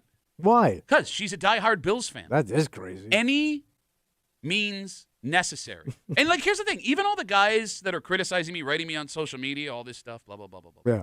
If that TV was there and you were at your kid's event, you would wander over and watch that TV. And Well, you yeah, know because, you would. Yeah, because I'll let you take the hit. Okay, That I get. Look, man, I'm here to take the hit for everybody else. Well, it makes you a great lunatic. I understand that there are wives that would not let their husbands get away with this. And I agree with you that my wife is not going to be thrilled with this idea. Is your wife going? Oh, yeah, of course. Okay. Yeah. But I think I've built up enough goodwill being, decent dad where she can be mad at me for this, but I can get through it. I think we can fight through this. You're going to pay a price for it eventually. Well, let's tell you what. We've been Right. talking to a lot of dudes. Okay. Why don't we get a lady's Okay, perspective? a lady. 252 WCMF. Michelle's on CMF. Michelle, how are you? I'm good. How are you? Good, Michelle. What do you got for us? Listen, I'm all for it. I have no issues with that. We had a couple of years ago, my son had a soccer tournament, and it was FIFA World Cup. Okay. In between those games, we had a TV in the back of our car hooked up with the game on, and everybody, I mean, it worked out that it was between games, but still, all the kids, all the parents, everybody were around this TV in the middle of nowhere with watching the World Cup game. I thought Not you any got different. in trouble for paying attention to the World Cup. Because who the hell watches the World Cup? Well, no, it's big, bro. While your kid is playing soccer. Well, they're into soccer. Yeah, they're into soccer, dummy. You're into soccer. Well, let's You're see gonna what, watch, and the hey, let's see what kids were watching Paraguay's the doing World Cup. today. It's usually countries you can't even find on a map. Bro, the World Cup is in America coming up. No, we're talking like World Cup finals. Yeah, we're It about was to finals, July. It was Pat. World Cup finals. All right, so it was huge, and it was fine, and I would do the same thing, and I 100% think that if you have that, you will be the most popular person there, even though you're in New England territory. whatever. What are they going to But- do? Stupid. Learn how to pronounce Exactly. your R's and then come talk to me. How about that? But I would just call the arena and ask if they're going to have it on, and if not, plan it. Just do it. Okay. Michelle, thank you for your support. I really appreciate Well, it. the game will be on because it's the only game at that time. Yeah, so yeah. that game will be nationally broadcast. If they have a bar, we'll be good. But again, even if they have a bar, the bar Not has the same, No, I'm fine watching it in the bar. Yeah, The bar yeah. has to have window access to the rink that my daughter is on. And that's another problem. You're laughing. Look, this is a serious Or you thing. could just watch her play a game. Bro, they play 70 games a year. I know. And I love I watching know. every single one. Except for this one. But the Bill, no, I'm going to watch my daughter's game. I will also be watching the Bills game. If any hockey parents have been to the New England Sports Center, I could really use your advice on whether or not I'm going to need this TV and how it's going to lay out. Because now I'm getting help from a bunch of dads that are writing me. What are they saying? Eric writes, love the initiative. Better go there and pre-plan before you buy. Other dads are suggesting to get an extension cord to make sure I could put it wherever I want it to go. Yes. Because they like that too. Public buildings love when you show up with your own TV and extension cords. Yes, They I got start multiple turning it calls. into your house. They're going to throw you out, man. Bro, great. Then I get to go watch Hi, the game fire somewhere else. hazard here. There Oh, can't be shut that up. many available outlets. Like I'm thinking you think you have this setup in mind that isn't even going to be possible. When that picture shows up on social media, I Of want you what? all to apologize to me. Are When you getting everyone- arrested? When everyone's smiling By the and we got Boston the PD? game. Boston PD. They're pretty level-headed, right? Oh, yeah. 252 WCMF again. We'll take one more call. My daughter's got a hockey tournament in Boston this weekend. If the Bills play at 8 o'clock, we're golden. We can go to a bar, all the hockey families, and watch a game. It'll be fun. They have a puck drop at 4:30, which is the other possible start on Saturday. If that happens, and there is no bar where I can see my daughter's game and watch a game at the same time, I will be going to Walmart Saturday morning. I will be buying a cheap 40-inch TV. I will bring my Roku stick with me. We will go on Paramount Plus on the flat screen TV. We will plug it in somewhere in the rink, and while my daughter is playing, we will watch this game. Dan's got the last word on CMF. Hey, Danny boy, what's going on? Hey, how are you this morning? Go Bills. Go Bills! Hey, you got to do what you got to do. We're men. I got kids. I'm married. You know, we're going to get in trouble anyway. You got to do what you got to do. I mean, this is our year, and you don't want to be the one that says I couldn't miss it. We do enough for our kids. I agree with you there. And if you get dirty looks, and if you get, like I said, you could do anything to get in trouble. So you do what you got to do. Bills Mafia all the way, and don't let anybody tell you any different. This is a pep talk. If Dan was running for president, I'd vote for him right now. I would love to talk to Dan's wife. Dan, are you married, buddy? He said he's married. Yeah, how long? I'm divorced, but I was married 18 and a half years. Damn I it, did Dan! everything for my kids. Lie to me, Dan! Never Lie mind. to me, Dan! Divorce limitation. Dan, thanks for the You call. guys You gotta know stand what, up. though? But we have to do what we got to do. I mean, this is our year, and you don't want to miss your daughter's game for sure. Mm-hmm. You know, but if you miss this because of it, think of the repercussions there in your mind. Amen, brother. Dan, thanks for the call, buddy. Have a good rest of the day. It's happening. Divorce Danny. It's happening. Look, of all the stupid things I've done in my life, Mm-hmm. if this causes me to get a divorce, it was going to happen anyway. Yeah, but you've got to shift it and do because you used to do cool, funny, fat guy stuff, you know? What does that mean? Everything you did. But now you're just doing embarrassing dad stuff. Yeah. Yeah, because he's not embarrassed. It's more embarrassing for his family. No, than it Kettlebell is for workouts him. in the parking lot of a road hockey game. Yeah, you got a lot going on. I thought you could pick one thing. You shouldn't do all those things. I'm dead ass serious because I came up with this plan as soon as they told it, like this morning when they released the 4:30, 8 o'clock. I thought when I told you guys this in the commercial break this morning that you were going to be like, "That's yeah, genius." I know you. I don't know why you thought you were going to get that reaction. That's so cool. Yeah, I thought you were man. going to be like, "Wow, you're a really forward-thinking guy, Pat, and handsome, and a great Brilliant. dad." Yeah. Well, don't mind me while I become the most popular hockey dad for All the right. Rochester Junior Amherst 16U girls hockey team. All right, let's take a break. If you want to enjoy this game on Sunday, stay away from everybody this week. Oh. What do you mean? The flu is not going away. No, Oh, yeah, it's bad. It's lingering. And it's not just a flu. According to doctors, What are we getting now? it's now become a super flu. Super flu. And we'll get to it next here in the break room. Let's see it,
Flu season is never fun. Oh, no. It's right? But misery. we find a way to get through it. Yeah. This year is specifically bad because we are no longer dealing with flu season.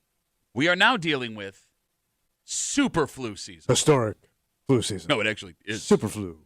You're hanging out in the break room, Rochester's Classic Rock 96.5, WCMF. So, look, it's not breaking news to anybody. There is something going around right now that is putting people on their asses. Yeah. Story in the DNC talks about this new strain of influenza, the H3N2, sometimes referred to as the super flu, Yeah. which, according to the story, people that have gone to the hospital and been actually tested, has become the most reported flu virus this season. So you have to go to the hospital with some of No, these no, no, cases? no, no. I mean, if it can get that bad. Oh, yeah, there are people that die from the flu. Well, usually they're like my age or Yes. like little kids. No, you're right. Yeah. You're right. But, again, the idea is stay away from folks when you have it so it doesn't spread to the Yes. folks that could actually Yeah. die having it. Yeah. So we are seeing historic hospitalization numbers from this flu, Okay. which is not good. But what makes it worse, What happened now? normally the flu will last a couple of days to a week. Yeah. They've been seeing with this new strain, these flu symptoms lasting up to 2 weeks. So it's just not going away. Look, and Just lingering. And it's the same flu strain, or are you getting the flu multiple times? So I'm not seeing anything about people getting Okay. it twice. It Okay. seems like once you get it, All you're right. good. Well, You know that's what's good about the good. flu, though? What's that? You'll drop 10 pounds immediately. Yeah. Like if you're looking at Not in a fun way. You're in hell. I know. losing 10 pounds is never fun. No, you're right. But if you could just do it laying in bed watching Netflix and just drinking fluids, that's But the worst. Being in pain and discomfort. I bet you the average American, you get this, you lose 10, 20 pounds. Okay, it sucks. Looking good. You got it. You come out of spring Yeah. looking good. You'll have a kind of a tan from the fever you had. Kimmy, you got it while we were on vacation. Well, I had the stomach flu. I don't know if that counts in this strain, but yeah, I had a really bad, probably one of the worst stomach flus I can ever remember. I could not eat for 3 days. So I had this right after the Chiefs game. Yeah. Where you guys saw Yeah, how yeah, bad yeah. I was in that situation. When did I have it? Oh, yeah. Never. Are you really going to tempt fate right now? I know, seriously. You're Everybody's getting it, man. Speaking it into existence. Everybody is getting it. Not me, baby. Okay. Oh, I can't. I'm the Iron Man. You know I am. Not Hey, me. I can't come into work today. I got the super flu. My neighbors told me I talk like this because I got the super flu. What makes it even worse? What's that? So we know the symptoms are bad. It also seems to be more contagious than a standard flu. As we speak, It's spreading faster? 32 states in America have high to very high flu activity. Okay. New York is in the very high section. Just 2 weeks ago, we haven't seen recent numbers. We broke a record for reported flu cases in the history of Rochester. Empire State, baby. Number one. Number one. And what really sucks about this What's is that? it feels like there's no way to avoid it. No. I mean, because you're going to have to go out and see people. Yep. Yeah, unless you know? work Yeah. from home. Unless you're somebody who can stay pretty isolated in their lifestyle. Which only- I guess we kind of are talking to somebody that does that. No, I mean, it's so Yeah. funny. He says it's the liquor, but Yeah. it's really just you You not don't doing talk to anything. anybody. It's working. Like, the only way it feels like you can avoid this is if you have no outside hobbies. Check. Mhm. You have no kids. You have to go into work. Yep, check. And he only sees us during the day. Yeah. I mean, Yeah. even if you work, I don't walk around even in here like you do. you don't walk around it even in here Like you do. like I do. I stay right here in my chair. But what really sucks is, like, let's say you do work from home. Yeah. Let's say you have no outside hobbies. Mhm. If you have kids, it's just a matter of time. Mhm. It is just a matter of time before one of Yeah. them disease bags brings that into your house and you are on your ass. Where they're like, "Where's your chicken nuggets?" Yeah.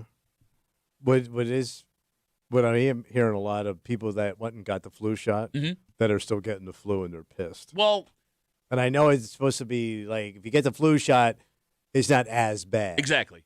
But And you look, can't explain that to somebody that's suffering. You know what I mean? look, I can attest, man. I had my flu shot scheduled for the day after I got the flu. Yeah. There's that saying, flu before boo, like get your shot before Halloween. Yeah. It was November 2nd. I was supposed to get it. I got the flu the day before. Oh. And it was an effing nightmare, man. I'm telling you, I've never been that sick in my Did life. you enjoy the break though? No, bro. You can't. There's nothing about it that you enjoy. Like, you would rather be doing anything Well, else. body chills. Body liquid. chills. It's when you're just spending the Miserable. night in the bathroom. Well, that you had it's the you had the worst. pukies. Yeah.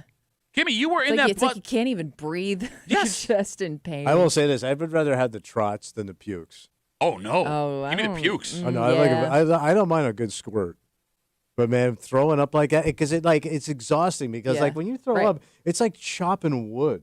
Like if Oh, I know. I got You're out of to breath. if I just got to sit and drain ass, I'm fine. Well, no, that's because you don't have a solid core. You know, my core, I could puke all day, no problem. Oh, is it because you do kettlebell in parking lots on road trips? Hashtag no days off. Hashtag stay pukey so you don't got to get pukey. 252 WCMF. We're talking about the super flu. I mean, everybody knows it, man. Everybody, if you haven't had it. Somebody. It's like cancer. You know somebody that's been affected by Well, except cancer isn't contagious, where this one is. 252 WCMF. Let's talk to Ben. Hey, Ben, how are you, buddy? Luckily, I'm not sick, but yeah, my kids have had this for 2 weeks. Well, hey, thanks for bringing them out to Bill Gray's yesterday. Hey, no problem, man. Did he really? No, about that, actually. My younger daughter thought, like, oh, I don't like Pat. He's weird. Which is weird because you're her dad. Exactly. I mean, Right, kids got taste. My older daughter thought you were actually pretty cool. So. Well, That's one you got to keep an eye on. Yeah. No, so they actually had fun. But, yeah, this flu that's going around, dude, it sucks so bad. Like, I don't know. I wouldn't wish Hot it take. on anybody. Flu sucks so bad. Well, no, but it's the This opposite. just in. Flu sucks so bad. No, but it's the opposite of your take, which is flu makes you I look know, hot. I know. Want to get hot? Get the flu. Tell me if you lay. Drop some pounds. Looking good. Ben, great seeing you and the kids yesterday, buddy. Thanks for the call. Oh, yeah. All right. All right. So I feel bad for Ben. Just real quick sidebar. Yeah. Many reasons I feel bad for Ben, but what? Well, Ben lives all the way out, right? And we're out in Chilai, so it's a hike for him to come out. But he writes me He's on- like at Walworth or something? something like that out in Yeah. 315. So he writes me yesterday. He goes, "Hey, I'm going to come see Bill Gray's. I'm going to bring He my drove girls." all the way, wow. And I've never met his kids before. I'm excited, Yeah. right? We know Ben, nice guy. Sure. So he drives all the way. He drives all the way out. I hadn't seen Ben. In fact, people were asking, "Does Ben come here?" Mhm. I'm kidding. Nobody asked. Yeah. But I go to use the bathroom. If you've been to the Bill Gray's in Chilai, there's the bar in the back, which is like loud and big, Yeah. and then there's the actual Bill Gray's restaurant, which is a quiet Bill Gray's. That's where the restaurant. bathroom is. Yeah, so I go to use the bathroom. There's Ben sitting there with his two kids. Oh. He drove all the way out to watch the game and hang out with his kids. It was so loud. The girls were like, "Oh, it's too loud. I can't handle this." So he drove all the way out to eat a cheeseburger at a Bill Gray's in go Chilai home. and then go home. Luckily, I saw him when I was going to the bathroom. Yeah. So, yeah. And I washed my hands right after, thank goodness. Well, that's good. Bringing. You should always wash your hands after handling Ben. We come back, wrap it up, let you know what we're doing tomorrow next here in the break room on CMF.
Radio Monday post-game playoff referee. In the break room here on CMF. They make tomorrow Tuesday. You know what that means? Oh, what's Kimmy doing in your hood? Yeah, we got a post from the neighborhood app. Kimmy's going to read it out loud.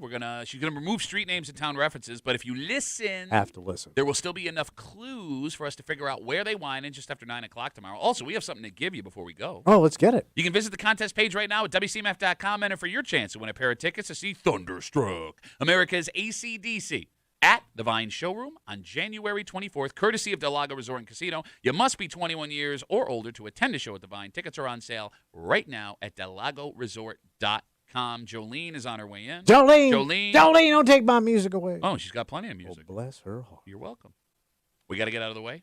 For Kimmy, who will be going home to a sobbing deadhead husband after Bob Weir passing away. He's working today. So oh, okay. He'll be doing that at work. To all the firefighters currently holding Kimmy's sobbing deadhead husband at the firehouse while feeding him chili simultaneously. I don't know why in my head he has no shirt on. Okay.